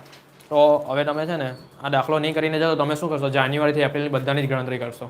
એવું નહીં કરવાનું. જે માસમાં ખાલી મે આવતું હોય ને એ જ માસની ગણતરી કરવાની. ચાલજો પહેલાં અહીંયા લખ જાન્યુઆરી લખ પહેલાં. ચાલો હવે જાન્યુઆરીના 2 ભાગ પાડે. હવે જો તમે આ જાન્યુઆરી 2 ભાગ પાડો 50% તમે કરો તો કયો આવે? 1 ફેબ્રુઆરી આવે ને 1 માર્ચ આવે. ચાલો પછી અહીંયા ફેબ્રુઆરી મહિનો લખો. હવે ફેબ્રુઆરી તમે 2 ભાગ પાડો એટલે 1 માર્ચ આવે ને 1 કયો આવે? એપ્રિલ આવે. પછી શું આવેલું છે? માર્ચ મહિનો. માર્ચ મહિનાના 2 ભાગ પાડો. 1 એપ્રિલ છે ને 1 એપ્રિલ ને 1 મે. ઉધાર વેચાણને આપણે સમયગાળાનું કરીએ જા. ચાલો પછી એપ્રિલ આવ્યું તો એપ્રિલના 2 ભાગ પાડો. મે અને જૂન. બસ બોલ કૃષ્ણ આપણે કયા માસનું જોઈએ છે? ખાલી મે માસનું જ જોઈએ છે ને? બોલ ભાવેશ આ બધામાંથી જે 2 ભાગ પાડેલા છે ને એમાંથી મે માસ તને ક્યાં દેખાય છે? માર્ચ અને એપ્રિલમાં જ દેખાય છે. એટલે આપણે શું કરશું? ખાલી માર્ચ અને એપ્રિલની જ ગણતરી કરશું. તો આ છે ને આ બધું પૂછી કાઢવાનું. બોલો ખબર પડી ગઈ? કયા માસની ગણતરી આપણે ખાલી કરવાની છે? માર્ચ અને એપ્રિલની. એટલે આવી રીતે પરીક્ષામાં જોવું પડે. સમજ પડી? આ બધા નાના પોઈન્ટ આવ્યા ને? ચાલો હવે આપણે ગણતરી કરશું ખાલી કયા માસની? માર્ચ. ચાલો અહીંયા હેડિંગ આપી દો પહેલા માર્ચ માસ. ચાલો માર્ચ માસનો સ્ટોક ઉઠલો કેટલો છે? 8 છે. કેટલો છે? 8. તો પહેલા આપણે અહીંયા સ્ટોક ઉઠલાનું સૂત્ર લખશું. સ્ટોક ઉઠલો બરાબર વેચેલ માલની પડતર છેદમાં સરેરાશ સ્ટોક. ચાલો હવે સ્ટોક ઉઠલાનો જવાબ આપણી પાસે આપેલો જ છે અંદર કેટલો? 8. તો અહીંયા આપણે 8 લખી દઈશું. વેચેલ માલની પડતર આપણે મળશે આની અંદરથી. વેચેલ માલની પડતર. બસ હવે ઉભા. હવે સરેરાશ સ્ટોકનું સૂત્ર ખબર છે કોઈને? શરૂનો સ્ટોક વત્તા આખરનો સ્ટોક છેદમાં 2. ચાલો અહીંયા સરેરાશ સ્ટોકનું સૂત્ર લખો. સરેરાશ સ્ટોક બરાબર શરૂનો સ્ટોક વત્તા આખરનો સ્ટોક ને ડાયરેક્ટલી આખો સ્ટોક આપે તો આખો સ્ટોક લખી શકાય ને અહીંયા. હવે માની લો કે તમને છે ને દાખલામાં સરેરાશ સ્ટોક શોધી શકાય એવું નથી. સરેરાશ સ્ટોક શોધી શકાય એવું નથી ને તો અહીંયા આખર સ્ટોક લખવાનો હોય. અને વેચેલ માલની પડતર શોધી શકાય એવું નહીં હોય ને તો વેચાણ લખવાનું હોય. બરાબર છે? સરેરાશ સ્ટોક શોધી શકાય એવું નહીં હોય ને તો છેદમાં હું લખવાનો? આખરનો સ્ટોક. બરાબર છે? જ્યારે આખરના સ્ટોક છે ને બધા આખરના સ્ટોક એ તમને આપેલા હોય જ નહીં. ખાલી જે મહિનાનું તમને કામ હોય ને એટલું જ આપેલું હોય. બસ તૈયાર. સમજ પડી? આગળ પાછળનું કંઈ આપેલું જ નહીં હોય. તૈયાર આવું કરવાનું. અને આ જે પોઈન્ટ છે ને એ તમને પોઈન્ટ હમણાં નહીં આવશે. એ પોઈન્ટ છે ને તમને એમકોમમાં આવે. આ પોઈન્ટ તમને એમકોમમાં આવે છે હમણાં. સમજ પડી? હમણાં તમને આવા જ પોઈન્ટ આવશે પરીક્ષામાં. ખબર પડી? સરેરાશ સ્ટોક શોધવાળા એવા જ આવશે. ચાલો અહીંયા લખો છે. હવે અહીંયા સરેરાશ સ્ટોકનું સૂત્ર આપી દો. ગુણોત્તર વિશ્લેષણ જે સેમ 5 નો હતો ને એ એમકોમમાં છે. સરેરાશ સ્ટોક બરાબર શરૂનો સ્ટોક વત્તા આખરનો સ્ટોક છેદમાં 2. છેદમાં 2. ચાલો હવે છેદમાં 2. ચાલો શરૂનો સ્ટોક આપણે 90. કયા મહિનાનો લેવાનો બોલો વિચાર કરો તમે. માર્ચ. અહીંયાનો બધો છેવટનો સ્ટોક જ આપેલો છે ને, શરૂનો તો નામ જ નથી આપ્યો. તો માર્ચનો આખરનો તો તમને આપેલો જ છે 90,000. તો અહીંયા પ્લસ પહેલા 90,000 લખો છો. ચાલો હવે શરૂઆતનો સ્ટોક કયા મહિનાનો લેવાનો? ફેબ્રુઆરીનો છેવટ. ફેબ્રુઆરી. સમજ પડી? ફેબ્રુઆરીનો જે છેવટનો છે એ માર્ચનો સવારનો શરૂનો થઈ જાય ને, હા. તો 70,000 વત્તા 90,000 ભાગ્યા 2. 80,000. 80,000 હવે છેદમાં લખી દેવાના. થઈ ગયું? હા. હવે 80,000 ગુણ્યા ક્રોસ ગુણાકાર 8 એટલે 6,40,000. બોલે એ વેચેલ માલની પડતર મળી ગઈ. હા. 6,40,000. 8 8 64 6,40,000 લખી દો વેચેલ માલની પડતર. બોલો અહીંયા સુધી ખબર પડી? હા. હવે તમારે આમાં કશે પણ ભૂલ થઈ ને તો વેચેલ માલની પડતર તમારી ખોટી આવી જશે જો સ્ટોકમાં તમારી કશે ભૂલ થઈ તો. ચાલો થઈ ગયું આટલું? બરાબર છે આટલું. ચાલો હવે આપણે એની આગળનો પોઈન્ટ વાંચીએ. કાચા નફાનો દર 33.1% છે. હવે છે ને લાવ એમ બાજુ અહીંયા હવે જો કાચા નફાનો દર છે ને, કાચા નફાનો દર હા. આ હંમેશા કોના પર ગણાય ખબર છે? વેચાણ પર ગણાય. કોના પર ગણાય? વેચાણ. વેચાણ પર ગણાય. ધ્યાન રાખજો. હવે છે ને તમારા દાખલામાં કાચા નફાનો દર 25% હોય, 75% હોય, 20% હોય, એટલે કે પોઈન્ટ વગરના હોય, એટલે પૂર્ણાંકમાં હોય. કેમાં હોય? ત્યારે હંમેશા વેચાણ તમારે કેટલું ધારવાનું? 100 ધારવાનું. કેટલું ધારવાનું? 100.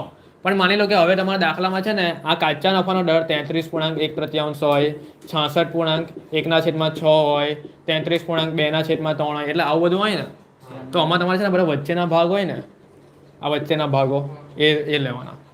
અને ધારવાનું શું ખબર? 90 ધારવાના. શું ધારવાના? આ બધામાં નહીં. હા 90 ધારવાના. વેચાણ કેટલા ધારવાના? 90. કેમ 90 ધારવાના? કારણ કે જો તમે આ કરવા જશો ને 33 ગુણ્યા 3 કેટલા આવે? 99 આવે. 99 ને 1 કેટલા આવે? 100. 100 ભાગ્યા 3 એટલે 33.33. બરાબર છે? તો જવાબ છે ને બધા પોઈન્ટમાં હોય આગળ. સમજ પડી? એટલે આપણે 90 ધારીએ ને આ વચ્ચેનો ખાલી ભાગ લેશું ને 100 નો ત્રીજો ભાગ કહેવાય. વચ્ચેનો ભાગ લેશું ને તો બી તમારો જવાબ છે ને સરખો જ આવે. બરાબર? પોઈન્ટ વગરનો આવે એમ ટૂંકમાં. એટલે હવે ખાલી તમે એટલું યાદ રાખો કે આવું બધું જ્યારે આવે ને અપૂર્ણાંકમાં ત્યારે 90 ધારજો. શું? વેચાણ. ચાલો આપણે લખીએ પહેલા અહીંયા ધારો કે વેચાણ બરાબર 100. શું લખવાનું? હા 90. 100 ની ધરાય ને? 90. ચાલો બસ. હવે વેચાણમાંથી શું માઇનસ કરીએ તો પડતર મળી જાય? 50. કાચો નફો. શું? કાચો નફો. ચાલ 90 ગુણ્યા કયો ભાગ લેવાનો? વચ્ચેનો ભાગ આપણો કયો છે? જો 33.1 1/3 છે ને એ લેવાનો. એટલે કેટલા આવે? બરાબર 30 આવે. 30 લખો 30. ચાલ 90 માંથી 30 જાય તો કેટલા રહી? 60. એ અહીંયા લખી દો પડતર. 90 માંથી 30 જાય તો 60 આવે. આ 30 ક્યાંથી આવ્યો તે? ના એ ગણતરી કહેતો ને આ 90 ગુણ્યા 1/3. 90 ગુણ્યા 1/3 આવી જાય ને? એમ જ મોડે થઈ જાય. 3 ટાલીનો એટલે 30 થઈ ગયો. ચાલ હવે 60 પડતર છે. ચાલ ભાવેશ આપણે પડતરનો આપણી પાસે પાક્કો જવાબ કેટલો છે? પડતરનો પાક્કો જવાબ અને પડતર ધારેલી કિંમત કેટલી છે? વેચાણની ધારેલી કિંમત કેટલી છે? તો પદ શું આવે બોલો? કોને આવડે પદ માનતા? બોલ ભાવેશ પદ શું આવે? પદ કેવી રીતે માનવાનું બોલો? પદ માનતા અમુકને નહીં આવડે પાછું. આ તો પહેલેથી આવે છે, ગણિતમાં આવે છે આપણે. ના બોલો કોને આવડે? બોલો કૃષ્ણ. હા 60 વેચેલ માલની પડતર છે ત્યારે વેચાણ કેટલું? 90. તો 6,40,000 વેચેલ માલની પડતર હોય તો વેચાણ કેટલું? કાલે જ મેં કીધું ને કે જે જવાબ હોય એ આગળ લેવાનો. 9,60,000. કેટલા? 60 ને 90 તો 6,40,000 કેટલા? 9,60,000. આ તમારું કુલ વેચાણ આવ્યું. શું આવ્યું? લખી દો કુલ વેચાણ. કયા માસનું કુલ વેચાણ આવેલું કહેવાય? માર્ચ. હવે છે ને અહીંયા હેડિંગ આપો માર્ચનું કુલ વેચાણ. માર્ચનું કુલ વેચાણ 9,60,000. 9,60,000. ચાલો હવે આમાંથી આપણે રોકડ વેચાણ અલગ પાડવાનું અને ઉધાર વેચાણ અલગ પાડવાનું. હવે જો સૌથી પહેલે કયો શબ્દ વાપરેલો છે લોકોએ? ઉધાર વેચાણ. એટલે પહેલા બે ભાગ પાડવાના. બે ભાગ. એક સાઈડ ઉધાર વેચાણ લખો, એક સાઈડ રોકડ વેચાણ લખો. કારણ કે જેવું આપેલું એવું જ લખવાનું હે પાછું. સમજ પડી?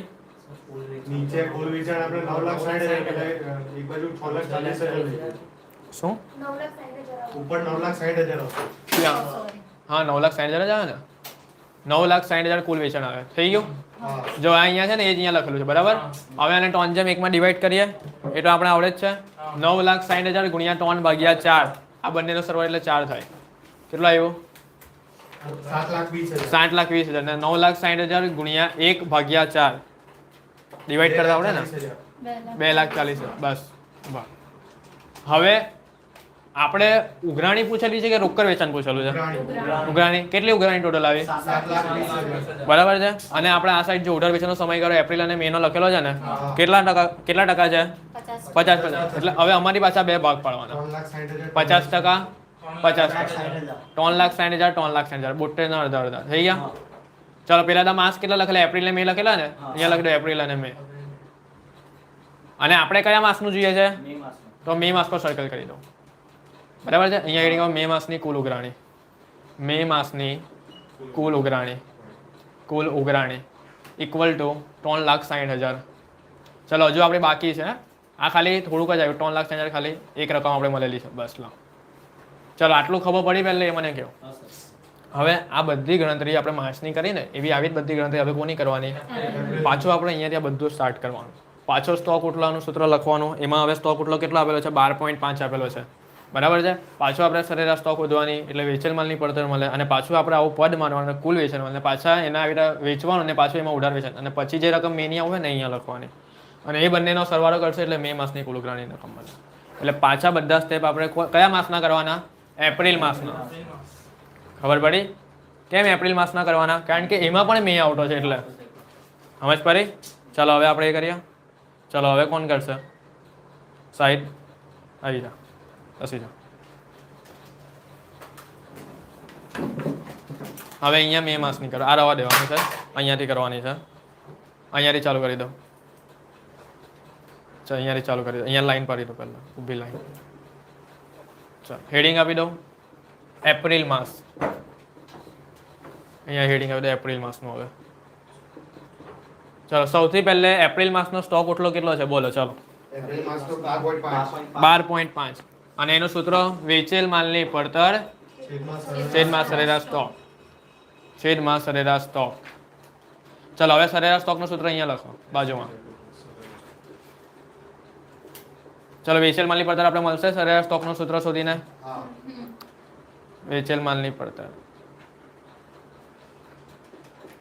ચાલો સરેરાશ સ્ટોકનું સૂત્ર શું આવે શરૂનો સ્ટોક વત્તા આખરનો સ્ટોક છેદમાં 2 ચાલો શરૂનો સ્ટોક વત્તા આખરનો સ્ટોક છેદમાં 2 ચાલો બસ બરાબર ચાલો હવે એપ્રિલ માસનો શરૂનો સ્ટોક જોઈતો હોય કયા માસનો એપ્રિલ માસનો ચાલ બોલ ભાઈ કૃષ્ણ તો કયા માસનો જોવો પડે એની પહેલેનો માસ કયો છે એ માસનો છેવટ ને એટલે એપ્રિલનો કયો થઈ જાય શરૂ તો અહીંયા 90,000 વત્તા હવે આખરનો તો આપેલો છે 70,000 અને છેદમાં 2 80,000 ચલો લખો 80,000 થઈ ગયું હવે 80,000 છેદમાં હવે 80,000 ગુણ્યા 12.5 કેટલા આવે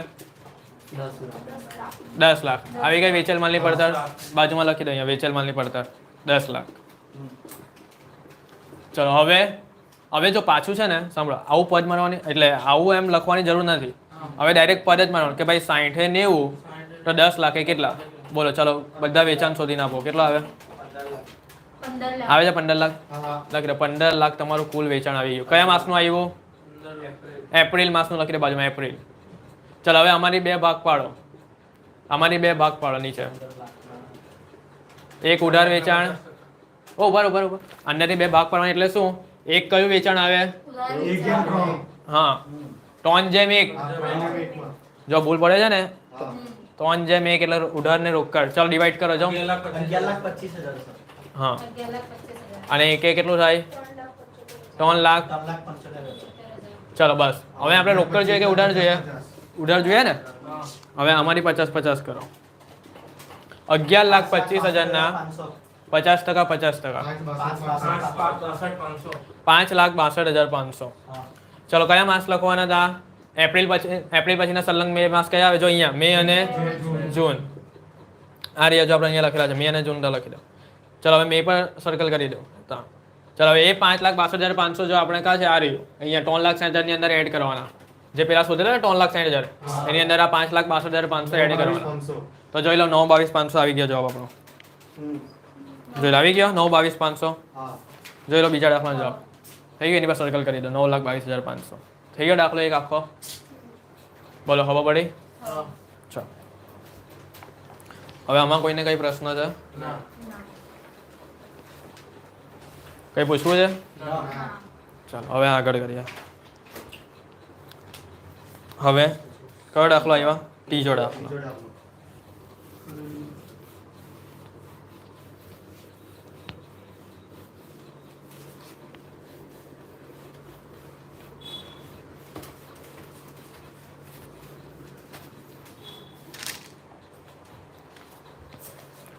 ત્રીજો દાખલો જો, ત્રીજા દાખલામાં શું કહે છે? માલ મોકલનારાઓએ 10 અઠવાડિયાની શું આપે છે? શાખ આપે છે. બરાબર છે. તમને જાન્યુઆરીથી લઈને જૂન સુધીનું શું આપેલું છે? ઉધાર ખરીદી આપેલી છે. શું આપેલી છે? ઉધાર ખરીદી. અને તમને એપ્રિલ અને મે માસની ચૂકવણીની રકમ શોધવાની છે. કયા માસની? હા, ચૂકવણીની રકમ. હવે છે ને ધ્યાનથી જોજો, અંદર તમને કોઈ ચૂકવણીનો ગાળો નથી આપ્યો. ગાળો એટલે શું? સમયગાળો, મુદત. તો નહીં આપેલી ત્યારે તમને કમ્પલસરી હાફ લઈ લેવાની. કેટલી હાફ એટલે 50-50 કહેવાય ને, એ લઈ લેવાની. બરાબર છે. અને એક નવો પોઈન્ટ આમાં શું આવે ખબર? 10 અઠવાડિયાની શાખ. સમજ પડી? આપણે કહે કે ભાઈ 2 મહિના પછી, 1 મહિના પછી, 1 અઠવાડિયું પછી, પણ અહીંયા તો 10 અઠવાડિયા આપ્યા.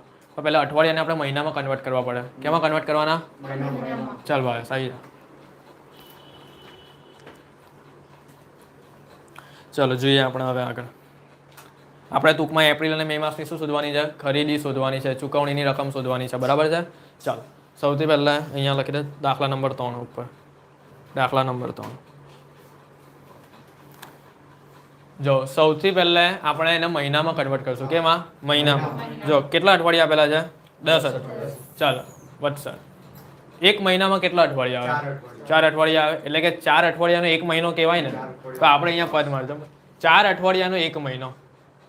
4 અઠવાડિયાનો એક માસ. એરો કરીને આવે લખી એક માસ. બરાબર છે. તો આપણા કેટલા અઠવાડિયા ધરાવે છે શાક એની? 10 અઠવાડિયા. તો 10 અઠવાડિયા કેટલા? 2.5 આવશે. હા, 2.5. એટલે અઢી મહિનો કહેવાય.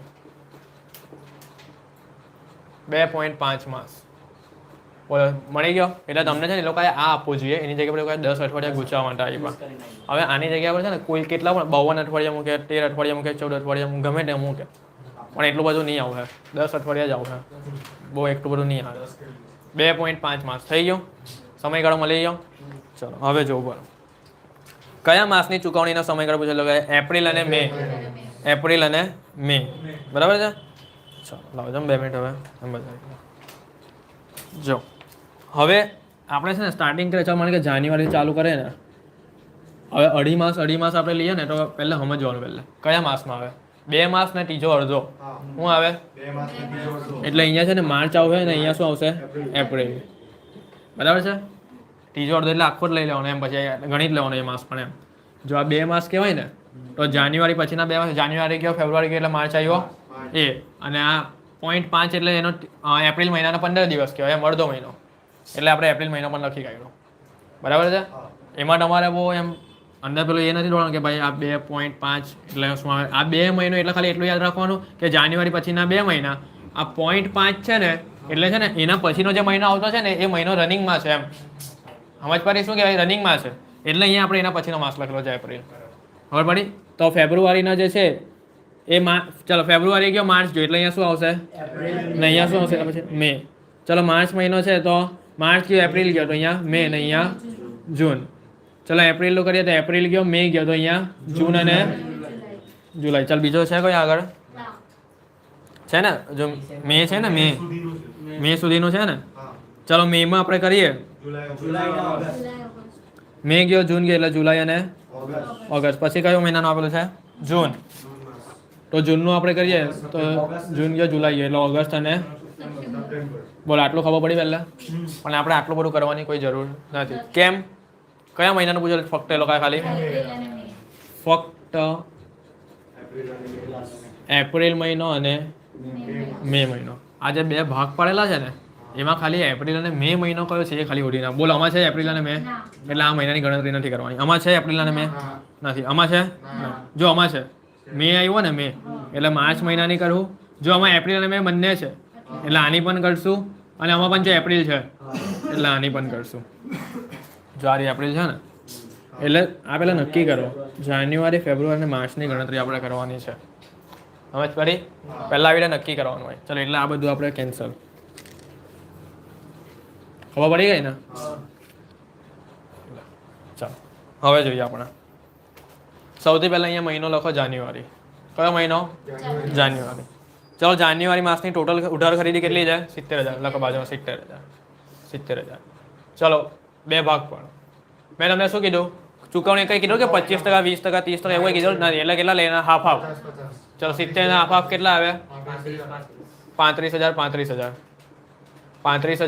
35,000 બસ જાન્યુઆરીના કયા બે મહિના કીધા માર્ચ અને એપ્રિલ તો અહીંયા માર્ચ લખો અને અહીંયા એપ્રિલ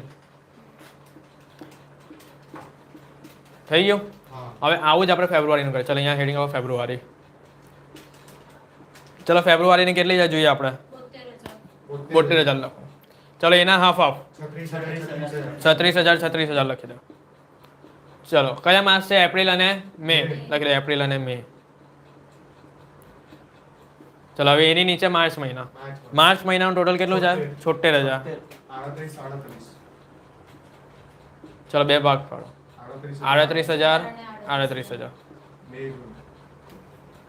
ચલો હવે કયો હવે મે અને જૂન લખી દો મે અને જૂન પેલું ડાક લખેલું છે ને ચાલો બસ અહીંયા લખો કુલ મે માસની ઉઘરાણી એમ લખો હા કુલ એપ્રિલ અને મે માસ કુલ એપ્રિલ બસ હવે અહીંયા નીચે લખો કુલ મે બસ ચલો સૌથી પહેલા આપણે એપ્રિલનું છે બસ હવે એપ્રિલ ક્યાં છે જો અહીંયા સર્કલ કરો 35,000 પર એપ્રિલ છે ને તો અહીંયા સર્કલ જો અહીંયા એપ્રિલ 36,000 પર બસ બીજા નથી એપ્રિલ તો અહીંયા લખો એપ્રિલમાં 35,000 વત્તા 36,000 હા 35 સરખું 35,000 વત્તા કેટલા 36,000 ચલો 35,000 વત્તા 36,000 કેટલા થાય તો જોઈ લો પહેલો જવાબ તમારો આવી ગયો 71,000 આવી ગયો ચાલો એવી જ રીતે મે ક્યાં છે જો આની પર સર્કલ કરો 36,000 પર મે છે અને 38,000 તો અહીંયા લખી દો 36,000 વત્તા 38,000 36,000 વત્તા 38,000 74,000 જો આવી ગયા 74,000 જવાબ થઈ ગયું ચાલો લાવ પતી ગયો દાખલો થઈ ગયો બેસી જાઓ આ તમારો એક દાખલો પૂરો બરાબર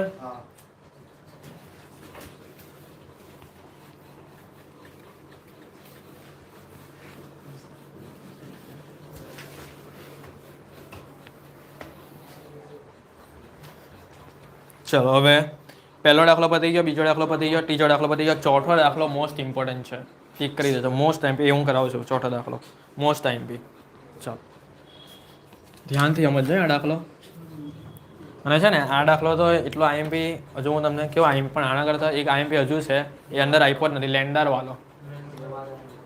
વાળો એવો દાખલો આવશે કે એમાં છે ને આપણે લેન્ડરના અલગ અલગ ખાતા બનાવવાના હશે જાન્યુઆરી 2021માં પૂછાઈ ગયો છે એ દાખલો બરાબર છે એ આપણે કરશું પેપર સોલ્યુશનમાં એમાં છે ને લેન્ડરના ખાતા બનાવવાના અલગ અલગ બરાબર છે એ ત્યારે આવશે સોલ્યુશનમાં આપણે કરીશું આખું એનું પાછું આવી રીતે ચલો હવે અહીંયા આપણે કયું કરીએ ચોથો દાખલો દેવાદાર વાળો જો દેવાદારો તમને 2 લાખ રૂપિયા આપેલા છે કેટલા આપેલા છે પહેલો હવાલો વાંચો દેવાદારોને 2 માસની શાખ આપવામાં આવે છે કેટલા માસની શાખ આપવામાં આવે છે બસ એટલે તમે એમ સમજો કે 2 માસની મુદત અહીંયા કહે છે એ લોકો એવું જ આપણે સમજીએ ને કે ભાઈ 2 માસની મુદત બરાબર છે પણ એવું નથી આ લોકો છે ને દેવાદારની 2 માસની શાખ એટલે આપણે એવું સમજવું પડે આમાં દેવાદારનો ગુણોત્તર આપેલો છે કેમ ગુણોત્તર દેવાદારના ગુણોત્તરનું સૂત્ર ખબર છે દેવાદાર પ્લસ લેણી હુંડી છેદમાં ઉધાર વેચાણ ગુણ્યા વર્ષના કામગીરીના દિવસ ઓબ્લિક માસ બરાબર ને એ સૂત્રોમાં આપણે એપ્લાય કરવું પડે બરાબર છે ચાલો પછી વર્ષ 2011ના વર્ષમાં વેચાણમાં 50% વધારો થશે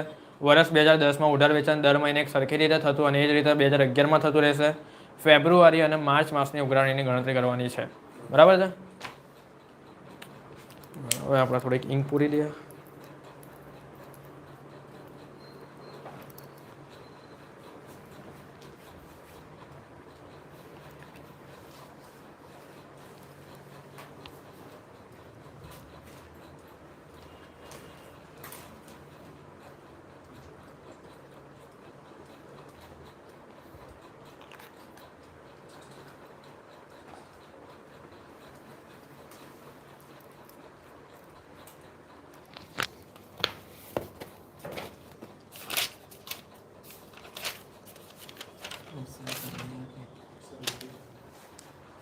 ચલો સ્ટાર્ટ કરીએ. તો સૌથી પહેલા આપણે મેં તમને શું કીધું કયું સૂત્ર મૂકવું પડે? દેવાદાર ગુણોત્તરનું સૂત્ર મૂકવું પડે અને એમાં આપણે શું મળશે? ઉધાર વેચાણ મળશે. શું મળશે? ઉધાર વેચાણ. ચલો તો અહીંયા આપણે કરીએ. સૌથી પહેલા દેવાદાર ગુણોત્તર બરાબર દેવાદાર પ્લસ લેણી હુંડી છેદમાં ઉધાર વેચાણ. હવે છે ને આ દાખલામાં આપણે કામગીરીના માસ કરવા પડશે. કેમ માસ કરવા પડશે? કારણ કે જવાબ એ લોકોએ માસમાં આપેલો છે, 2 માસ. જો એમ કહેતે ને 10 દિવસ 5 દિવસ તો અહીંયા કામગીરીના દિવસ 365 લેવાય. બરાબર છે? ચાલો તો અહીંયા આપણે લખી દઈએ કામગીરીના માસ. શું લખીએ? કામગીરીના માસ. સર તમે જેમ કીધું કે આમાં જવાબ આ રીતે આપેલો આપણે હવે એક્ઝામમાં કેવી રીતે ખબર પડે કે માર્ક્સમાં આપ્યું છે કે એવું? એ લોકોએ હવાલામાં જ કીધેલું હશે. ચાલો દેવાદારનો ગુણોત્તર કેટલો આપેલો છે? 2 માસ. તો આપણે અહીંયા લખી દેવાનું 2 માસ. બરાબર છે? દેવાદાર કેટલું આપેલું છે? 2 લાખ. ચાલો લેણી હુંડી આપેલી છે? નથી એટલે 0. ઉધાર વેચાણ આપણે મળશે. અને કામગીરીના માસ એટલે 12 માસ લઈ લેવાના. અને જો એમ દાખલામાં માસ આપેલા હોય તો એ લેવાય, પણ નથી આપ્યા એટલે 12 માસ લઈએ છે. બરાબર છે? હવે શું કરવાનું? ક્રોસ ગુણાકાર થાય. ઉધાર વેચાણ અહીંયા આવી જાય, 2 માસ નીચે આવી જાય. તો ઉધાર વેચાણ બરાબર 2 લાખ છેદમાં 2 ગુણ્યા 12 માસ. આ 0 નીકળી જાય. ચાલો 2 લાખ ભાગ્યા 2 એટલે 1 લાખ આવે. 1 લાખ ગુણ્યા 12 માસ કરો એટલે કેટલા આવે? 12 લાખ. બોલો ખબર પડી? આજે આપણે કર્યું ને એ 2010 નું વેચાણ છે. કયું વેચાણ છે? વર્ષ 2010 નું. આખા વર્ષનું કેટલું? 12 લાખ. આખા વર્ષનું 12 લાખ. એટલે એમ કહે છે કે જાન્યુઆરીથી લઈને ડિસેમ્બર મહિનો પૂરો થઈ જાય ને ત્યાર સુધીમાં તમારું કેટલું ઉધાર વેચાણ છે? 12 લાખનું છે. બરાબર છે? હવે આ તો 12 માસનું છે ને. હવે આપણે માન્યું કે 1 માસનું ઉધાર વેચાણ જોઈતું હોય ને, કેટલા માસનું? 1 માસ. તો આપણે શું કરવું પડે? આ 12 લાખ ભાગ્યા 12.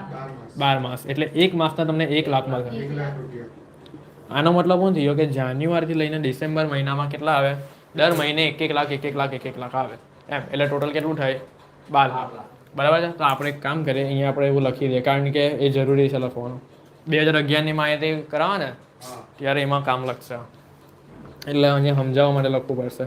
જાન્યુઆરી, ફેબ્રુઆરી, માર્ચ, એપ્રિલ, મે, જૂન, જુલાઈ, ઓગસ્ટ, સપ્ટેમ્બર, ઓક્ટોબર, નવેમ્બર અને ડિસેમ્બર. આ બધા મહિનામાં વેચાણ કેટલા છે આપણા? 1 લાખ છે. કેટલા? 1 લાખ. જો બધામાં લખતો ને આવી રીતે લખી દઉં છું 1 લાખ. કેટલા છે? 1 લાખ 1 લાખ 1 લાખ છે.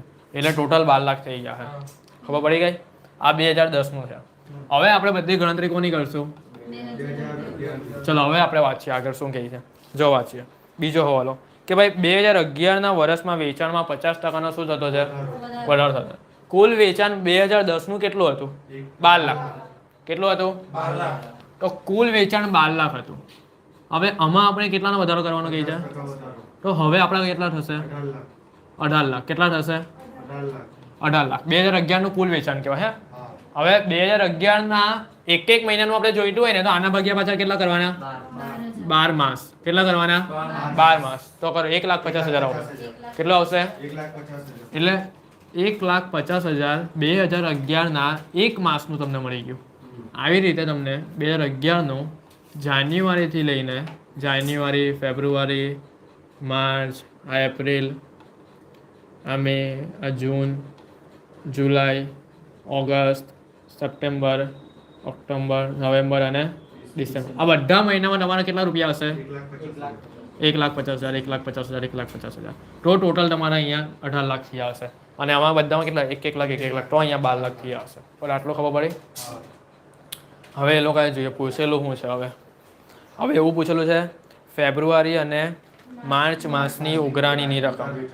હવે જે ત્રીજો હવાલો છે ને ત્રીજો હવાલો કે ભાઈ 2010માં ઉધાર વેચાણ દર મહિને એક સરખી રીતે થતું હતું એવું 2011માં થતું. એ તો આપણે એવું જ કરેલું. જો આ 1 લાખ ના જો 1,50,000 1,50,000 1,50,000 બસ એ તો એમને આપેલો હવાલો. હવે મેઇન વસ્તુ છે જવાબ તમે કેવી રીતે લાવશો. તમને એ લોકો શું પૂછે છે કે ભાઈ ફેબ્રુઆરી માસ અને માર્ચ માસ આની તમને કઈ રકમ જોઈએ? ઉઘરાણીની એટલે કે ઉધાર વેચાણની રકમ જોઈએ. બરાબર છે? હવે જોજો એ લોકોએ જવાબ કેવો આપેલો છે ખબર? ફેબ્રુઆરીનો 1 લાખ અને માર્ચનો 1,50,000 એટલે ટોટલ 2,50,000 આવો. એટલે તમે શું વિચારો કે 1,00,000 કઈ આવ્યા ને બીજા 1,50,000 માર્ચના એક આથી આવ્યા, તો તમે એવું કહી શકો કે ભાઈ 1,00,000 આના લઈ લેવાના અને 1,50,000 આના લઈ લેવાના, પણ એવું નથી. સમજ પડી? એવું નથી. ચાલો, તમને કોઈ કીધું કે ભાઈ 2010ના ફેબ્રુઆરીના લેવો અને 2011ના માર્ચના લેવો, એવું તો નથી કીધું ને? તો હવે એના માટે પહેલો પોઈન્ટ જો હવે આપણે 2 માસની હવે મુદત સમજવાની. જ્યારે પહેલી વારમાં આપણે એનો ગુણોત્તર સમજ્યા અને બીજી વારમાં હવે શું સમજવાનું? ગુણોત્તર આપણે શા માટે સમજ્યા? ઉધાર વેચાણ લાવવા માટે. સમજ પડી? જો આપણે અહીંયા 2 મૂકો તો આપણે નીચે ઉધાર વેચાણ મળેલા 12 લાખ. સમજ પડી? અને હવે 2 માસની શાક એટલે 2 માસની મુદત સમજવાની. શું સમજવાની? 2 માસની. ચાલો, આનો મતલબ શું થાય કે આ જાન્યુઆરીના 1,00,000 છે ને, હવે જાન્યુઆરીમાં નહીં મળશે. ક્યારે મળશે? એટલે જાન્યુઆરીમાંથી 1,00,000 હટી ગયા અને માર્ચમાં આવી ગયા એમ. સમજ પડી? એવી રીતે ફેબ્રુઆરીના 1,00,000 હવે એપ્રિલ, માર્ચના આવે મેમાં, એપ્રિલના આવે જૂન, મેના જુલાઈ, જૂનના ઓગસ્ટમાં, જુલાઈના સપ્ટેમ્બરમાં, ઓગસ્ટના ઓક્ટોબરમાં, સપ્ટેમ્બરના નવેમ્બરમાં, ઓક્ટોબરના ડિસેમ્બર. હવે જોજો, બસ હવે ઉભા રહેજો. નવેમ્બરના 1,00,000 રૂપિયા કાના કાં જશે? જાન્યુઆરીમાં ચાલ્યા જશે 1,00,000 રૂપિયા. બોલો, ખબર પડી? જાન્યુઆરીમાં 1,00,000 જશે. બસ ઉભા રહો.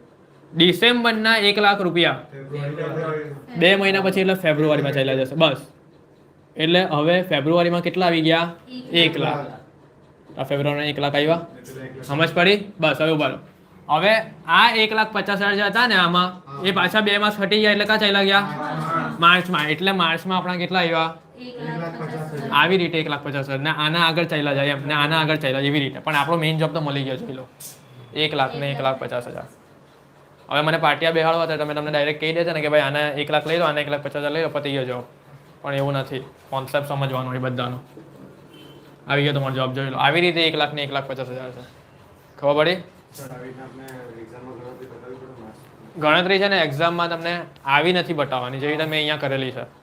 તમારે ડાયરેક્ટ બતાવી દેવાની આ બધું કરીને કે ભાઈ ફેબ્રુઆરીના 1,00,000 ને માર્ચના 1,00,000. આવું કરવાની જરૂર નથી. આ તો ખાલી સમજ પૂરતું છે. સમજ પડી? આપણે ડાયરેક્ટ છે ને રફમાં ગણતરી કરવાની હોય. બરાબર? રફમાં તમારે હેડિંગ આપવાનું, રફ, ને પછી આ કામ તમે કરી શકો. બાકી 3 માર્કના દાખલામાં તમે આટલી મોટી ગણતરી કરવાની જરૂર નથી. એ તો તમારા 4 પાના 3 પાના તો એમ જ ભરાઈ જશે. બરાબર છે? ચાલો, પતી ગયો દાખલો. હવે 5મો દાખલો જે છે ને સ્ટોક ઉઠલાવાળો, એક હોમવર્કમાં કરજો, કારણ કે 25% વાળો જ છે ને, એટલે આપણે પહેલે કર્યો ને, કંઈ નથી કરવાનું. જો સમજાવી લઉં છું. ધારો કે વેચાણ બરાબર કેટલા? 100 અને કાચો નફો કેટલો? 25. તો અહીંયા 25 એટલે 75. બસ, હવે 75 એ 100, તો આપણે જે કરતા હતા વેચાણ કરતા કેટલી, એવી રીતે તો વેચાણ મળશે. બરાબર છે? અને 6થો દાખલો જે છે ને, એ ચોથો કર્યો ને એના જેવો જ છે ને, જવાબ જે એવા જ આવે છે. 1,00,000 ને 1,50,000 છે ને. ખાલી આમાં 2 માસની શાક હતી ને, પેલામાં 3 માસની શાક છે. જોઈ લો, બાકી મેથડ આખી આ જ છે. જ્યાં 2 લખતા હતા ને ત્યાં 3 લખી દેવાના બસ. અને અહીંયા 2 લાખ છે ને, એની જગ્યા પર કેટલા આપેલા છે લોકો? 3 લાખ આપેલા છે. બરાબર? એટલું જ છે, બીજું કંઈ નવું નથી. એટલે એ પણ તમારાથી થઈ જશે. બરાબર છે? એટલે આ ચેપ્ટર હવે કમ્પ્લીટ. હવે નિર્ણય કરતા ચાલુ કરી નાખીએ. બરાબર? એટલે એમાં થોડાક જ છે, વધારે નથી.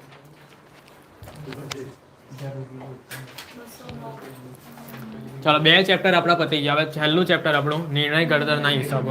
એટલે આપણે આજે સિલેબસ પૂરાનો.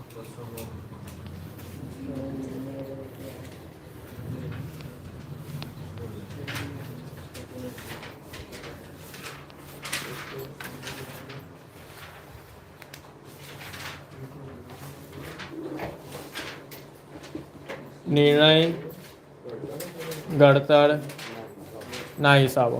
ચાલો, સૌથી પહેલા આપણે દાખલા સ્ટાર્ટ કરીએ ને એની પહેલા એક વસ્તુ જોઈ લઈએ. શું? ફોર્મેટ. શું? ફોર્મેટ. કયું ફોર્મેટ? કે હંમેશા પહેલે શું આવે?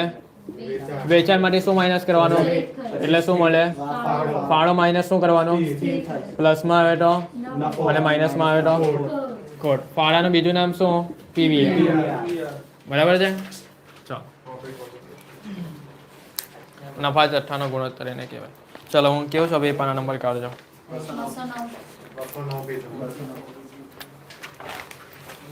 જો હવે આમાં છે ને શોર્ટ ક્વેશ્ચનમાં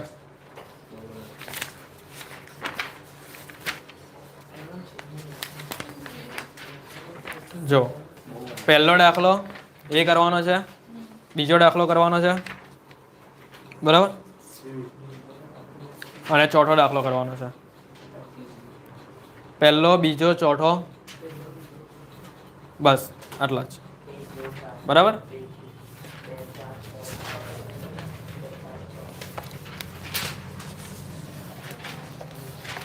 ચલો સૌથી પહેલા પહેલો દાખલો ચાલુ કરીએ. તમને શું પૂછેલું છે? સમતૂર બિંદુ પૂછેલું છે. શું પૂછેલું છે? સમતૂર બિંદુ. જો ઉત્પાદનના એકમો 10,000 એકમ છે. એકમ દીઠ ચલિત ખર્ચ કેટલા છે? 40. અને કુલ સ્થિર ખર્ચ કેટલા છે? 2 લાખ. એકમ દીઠ વેચાણ કિંમત કેટલી છે? 60. અને સમતૂર બિંદુ શોધવાનું છે. ચાલો બોલો, એકમ દીઠ વેચાણ કિંમત કેટલી? 60. એકમ દીઠ ચલિત ખર્ચ કેટલો? 40. તો એકમ દીઠ ફાળો કેટલો? 20. બસ થઈ ગયું. 100 નહીં આવે, 20 આવે, 20 આવશે. બરાબર. હવે આટલું આ 3 વસ્તુ મળી જાય ને હા સર. એટલે પીવીઆર શોધી કાઢો. પીવીઆર બરાબર ફાળો છેદમાં. હવે જો આ બધી માહિતી નહીં આવે, કેમ ખબર? આ એકમ દીઠ છે. શું છે? એકમ દીઠમાં કરીએ છીએ. તો ફાળો છેદમાં વેચાણ ગુણ્યા 100. ફાળો કેટલો? 20. વેચાણ કેટલું? 60 ગુણ્યા 100. બોલો કેટલા આવે? 33.33%. 33.33% આવી ગયું. હા. બરાબર છે. ચલો પીવીઆર નો આન્સર મળી ગયો તમને. હા. ચલો હવે સમતૂર બિંદુ પૂછેલું છે, તો એનું સૂત્ર લખી દઈએ. સ્થિર ખર્ચના છેદમાં પીવીઆર. શું આવે? સ્થિર ખર્ચના છેદમાં પીવીઆર. ચલો સ્થિર ખર્ચ કેટલો છે બોલો? 2 લાખ. 2 લાખ. તો 2 લાખના છેદમાં ઉભા રહો, હું તમને કેવી રીતે કરજો. 33.33 પછી ટકા કરજો. આખું કેલ્સીમાં કરી નાખજો. 2 લાખ ભાગ્યા 33.33 6 લાખ. આવી ગયા 6 લાખ. જવાબ જોઈ લો તમારો. હા. બરાબર છે. રૂપિયામાં જવાબ પૂછેલો તો કઈ નહીં કઈ એટલે. તો સમતૂર બિંદુ બરાબર કેટલા? 6 લાખ. ચાલો થઈ ગયો. હા. હવે છે ને માની લો કે ચલો એકમમાં પૂછ્યો હોય તો શું 6,000 નહીં આવે, 6 લાખ જ આવે. ચલો હવે જો માની લો કે તમને છે ને એકમમાં જવાબ જોઈતો હોય ને, કેમાં જોઈતો હોય? એકમમાં તો ટોટલ આ સમતૂર બિંદુ કેટલા આવ્યા? 6 લાખ. એક એકમની વેચાણ કિંમત કેટલી હતી? 60. તો એકમો કેટલા મળી જાય જોઈ લો. 10,000 એકમ મળે. કેટલા મળે? 10,000. તો જોઈ લો 10,000 એકમ બી એ લોકોએ આપી દીધેલો છે. ચેક કરો. છે ને? હા. સમજ પડી? ચાલો હવે આગળ કરીએ. પહેલો દાખલો પતી ગયો. બીજો દાખલો.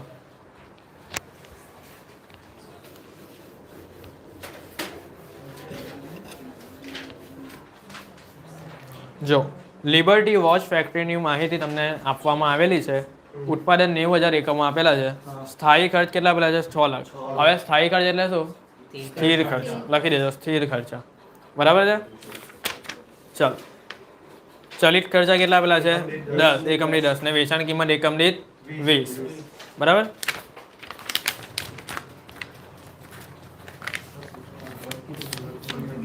સૌથી પહેલું સમતૂર બિંદુએ કેટલા એકમોનું ઉત્પાદન અને વેચાણ જરૂરી છે?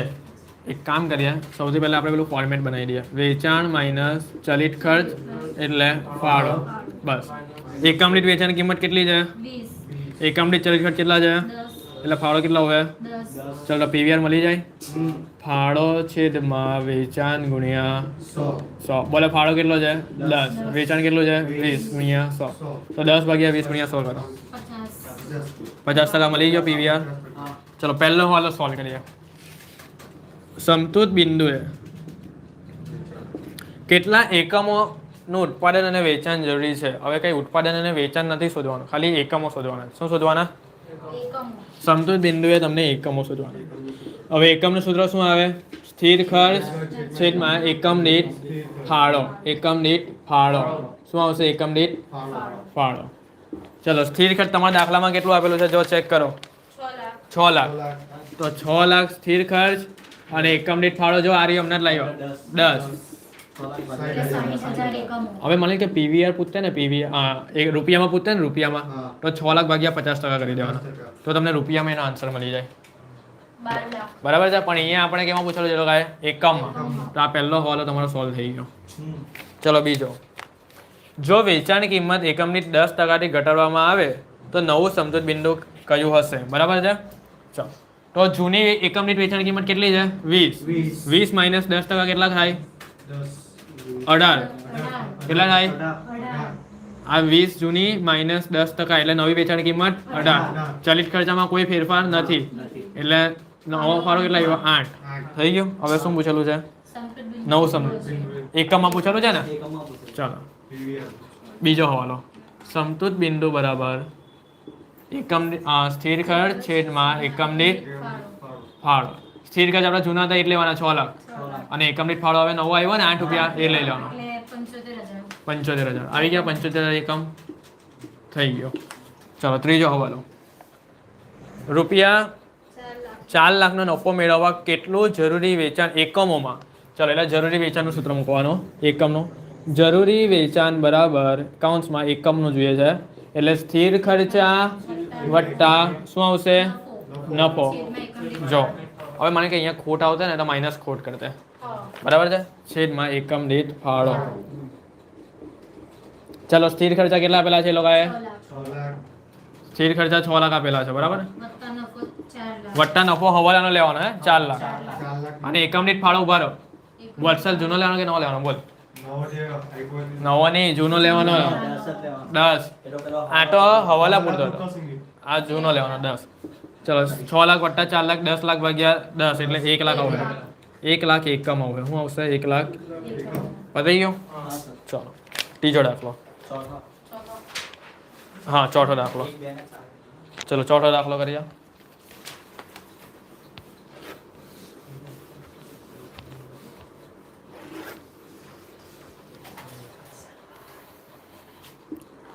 જો કુલ ચલિત ખર્ચા કેટલા છે 50,000 કુલ સ્થિર ખર્ચા કેટલા છે 90,000 અને વેચાણ કેટલું છે ચાલો તો ફોર્મેટ બનાવી દે વેચાણ 2 લાખ ચલિત ખર્ચા કેટલા આપેલા છે 50,000. તો બોલો ફાળો કેટલા આવી જાય 50,000. 1,50,000. 1,50,000 તો સ્થિર ખર્ચો કેટલો છે 90,000 એટલે 60,000.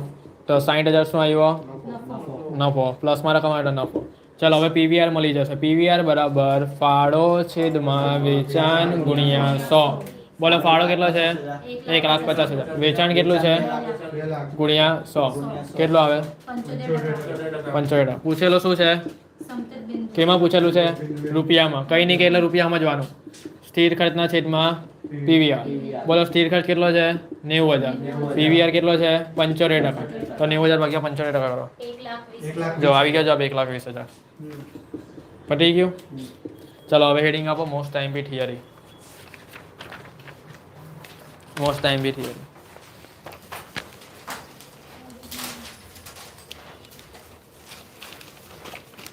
થોડા સમય કોણ ને હવે છે ને આ ચેપ્ટરની પરીક્ષામાં પૂછાય ને એ આ એમ બી આપી દઉં છું બરાબર ટૂંકનો કે શોર્ટ ક્વેશ્ચન જે કહેવાય ને જે તમને 2 માર્કમાં પૂછે એ પણ આપી દઉં છું. જો આ ભૂસી કાઢો પહેલાં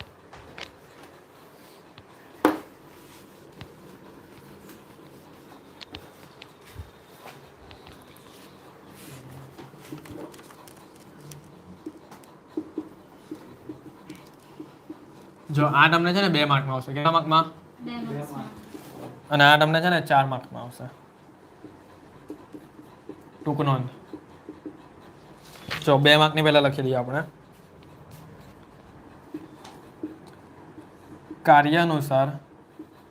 કાર્યાનુસાર અંદાજપત્રકનો વર્ગીકરણ બરાબર છે કાર્યાનુસાર અંદાજપત્રનું વર્ગીકરણ. બીજો રોકડ અંદાજપત્રક તૈયાર કરવાની પદ્ધતિ. આ બધા શોર્ટ ક્વેશ્ચન છે અને આ મોસ્ટ આઈએમપી દર ફેરી પૂછાય છે પરીક્ષામાં મોસ્ટ આઈએમપી. સારાંશ અંદાજપત્ર એટલે શું સારાંશ અંદાજપત્રક એટલે શું આ તમને બધા પેલા ચેપ્ટર મળશે અંદાજપત્ર અને અંકુશના પ્રકારોવાળા છે ને એ બધામાં મળશે. ચોથું જવાબદારી કેન્દ્રના પ્રકાર જવાબદારી કેન્દ્રના બરાબર છે એમાં આવશે ખર્ચલક્ષી આવે આવકલક્ષી આવે બરાબર છે બધા આવશે. જવાબદારી લક્ષી આખું ચેપ્ટર જ છે આ પણ આઈએમપી છે. પછી લાસ્ટ પરિવર્તનશીલ બજેટ તૈયાર કરવાની પદ્ધતિ બરાબર છે. લગભગ 2 થી 3 પદ્ધતિ આવે કોઠા પદ્ધતિ ગુણોત્તર પદ્ધતિ એવી આવે બરાબર. ગુણોત્તર અને આલેખ હા અને આ લાઈક પદ્ધતિ 3 પદ્ધતિ આવે. ચલો થઈ ગયું. આ તમને છે ને 2 માર્ક્સમાં આવશે અને આ તમને ખાલી જગ્યામાં પણ આવી શકે, એમસીક્યુમાં પણ આવશે. જોજો જવાબદારી કેન્દ્રના પ્રકાર કયા કયા આવે છે. ખર્ચલક્ષી આવે, આવકલક્ષી આવે, બરાબર છે, નફાલક્ષી આવે, રોકાણલક્ષી આવે, બરાબર, વેચાણ વિતરણ લક્ષી આવે, વહીવટી લક્ષી આવે. આ બધા એના પ્રકાર છે, બરાબર. ચલો અને જે પહેલું છે ને કાર્યાનુસાર અંદાજપત્રનું વર્ગીકરણ, એ છે ને વેચાણ, ઉત્પાદન, માલ સામાન અને પ્રત્યક્ષ મજૂરી અને કારખાના પરોક્ષ ખર્ચ. હા આ વેચાણ વિતરણ ખર્ચ એ બધું આનું જ હતું ને પેલું જે કીધું ને. જો જવાબદારીના કેન્દ્રના પ્રકારમાં છે ને 3 જ આવે છે. હા એક ખર્ચલક્ષી આવે છે, એક આવકલક્ષી આવે છે, એક નફાલક્ષી આવે છે અને એક રોકાણલક્ષી આવે. 4 પ્રકાર આવે છે. કેટલા? 4. અને કાર્યાનુસાર અંદાજપત્રનું વર્ગીકરણ છે ને એમાં શું લખાયું? વેચાણ, ઉત્પાદન, માલ સામાન, પ્રત્યક્ષ મજૂરી અને કારખાના પરોક્ષ ખર્ચ, બરાબર. હા અને વેચાણ વિતરણ અને વહીવટી. અને પરિવર્તનશીલ બજેટ તૈયાર કરવાની પદ્ધતિમાં છે ને 3 પદ્ધતિ આવે. એક કોઠા પદ્ધતિ આવે અને એક ગુણોત્તર પદ્ધતિ આવે અને એક આલેખની પદ્ધતિ આવે. બસ બીજી ભાઈ તમારે જોઈ લેવાનું, હોરી લેવાનું સારાંશ અંદાજપત્ર. ચાલો હવે લોંગ ક્વેશ્ચન જોઈ લઈએ. મૂડી પડતર નો અર્થ, ખ્યાલ, મહત્વ. બસ આ દાખલો, આ સવાલ આઈએમપી છે. આ ચેપ્ટરમાં નશે, બીજું કંઈ છે જ નહીં. છેલ્લું ચેપ્ટર છે મૂડી પડતર. બીજું બજેટરી અંકુશના હેતુ ઓબ્લિક ફાયદા મર્યાદા. આ કરી જવાનું. ચલો ત્રીજું જવાબદારી હિસાબી લક્ષી પદ્ધતિ. જવાબદારી હિસાબી લક્ષી પદ્ધતિ, ફાયદા ઓબ્લિક મર્યાદા. આ પણ આઈએમપી. આ સ્ટારવાળા બધા કરી જવાના. ચોથું રોકડ અંદાજપત્રકના ફાયદા ઓબ્લિક મર્યાદા, બરાબર છે. 5મું, આ મોસ્ટ આઈએમપી 5મું, નિર્ણય ઘડતર. એનું બીજું નામ શું છે? સમતૂર વિશ્લેષણ. કૌંસમાં સમતૂર વિશ્લેષણ. નિર્ણય ઘડતર કૌંસમાં સમતૂર વિશ્લેષણના ફાયદા મર્યાદા. અને એમ પણ પૂછે સમતૂર વિશ્લેષણની જવાબદારી, આવું પણ પૂછશે. ચલો 5 થઈ ગયો. છઠ્ઠું ઇક્વિટી શેર મૂડીની પડતર અને તેની પદ્ધતિ. 7મું અંદાજપત્રના લક્ષણો. અંદાજપત્રના લક્ષણો અને 9 મૂલાસ, 8 મૂલાસ. સ્થિર અંદાજપત્ર અને પરિવર્તનશીલ અંદાજપત્ર વચ્ચે તફાવત. બરાબર છે. હવે છે ને આપણું હવે ખાલી એક જ વસ્તુ બાકી છે, એમસીક્યુ. શું? હવે પરીક્ષાના સમયે છે ને પાછું આપણે પરીક્ષા બાકી આવતી હશે ને એના 15 દિવસ પહેલાં બોલાવીને શું કરશું? એમસીક્યુ કરશું, ગયા વર્ષોનું પેપર સોલ્યુશન કરશું, બરાબર છે, ગયા વર્ષોના 5 પેપરનું, બરાબર. એટલે આપણું કમ્પ્લીટ થઈ જાય. ચાલો.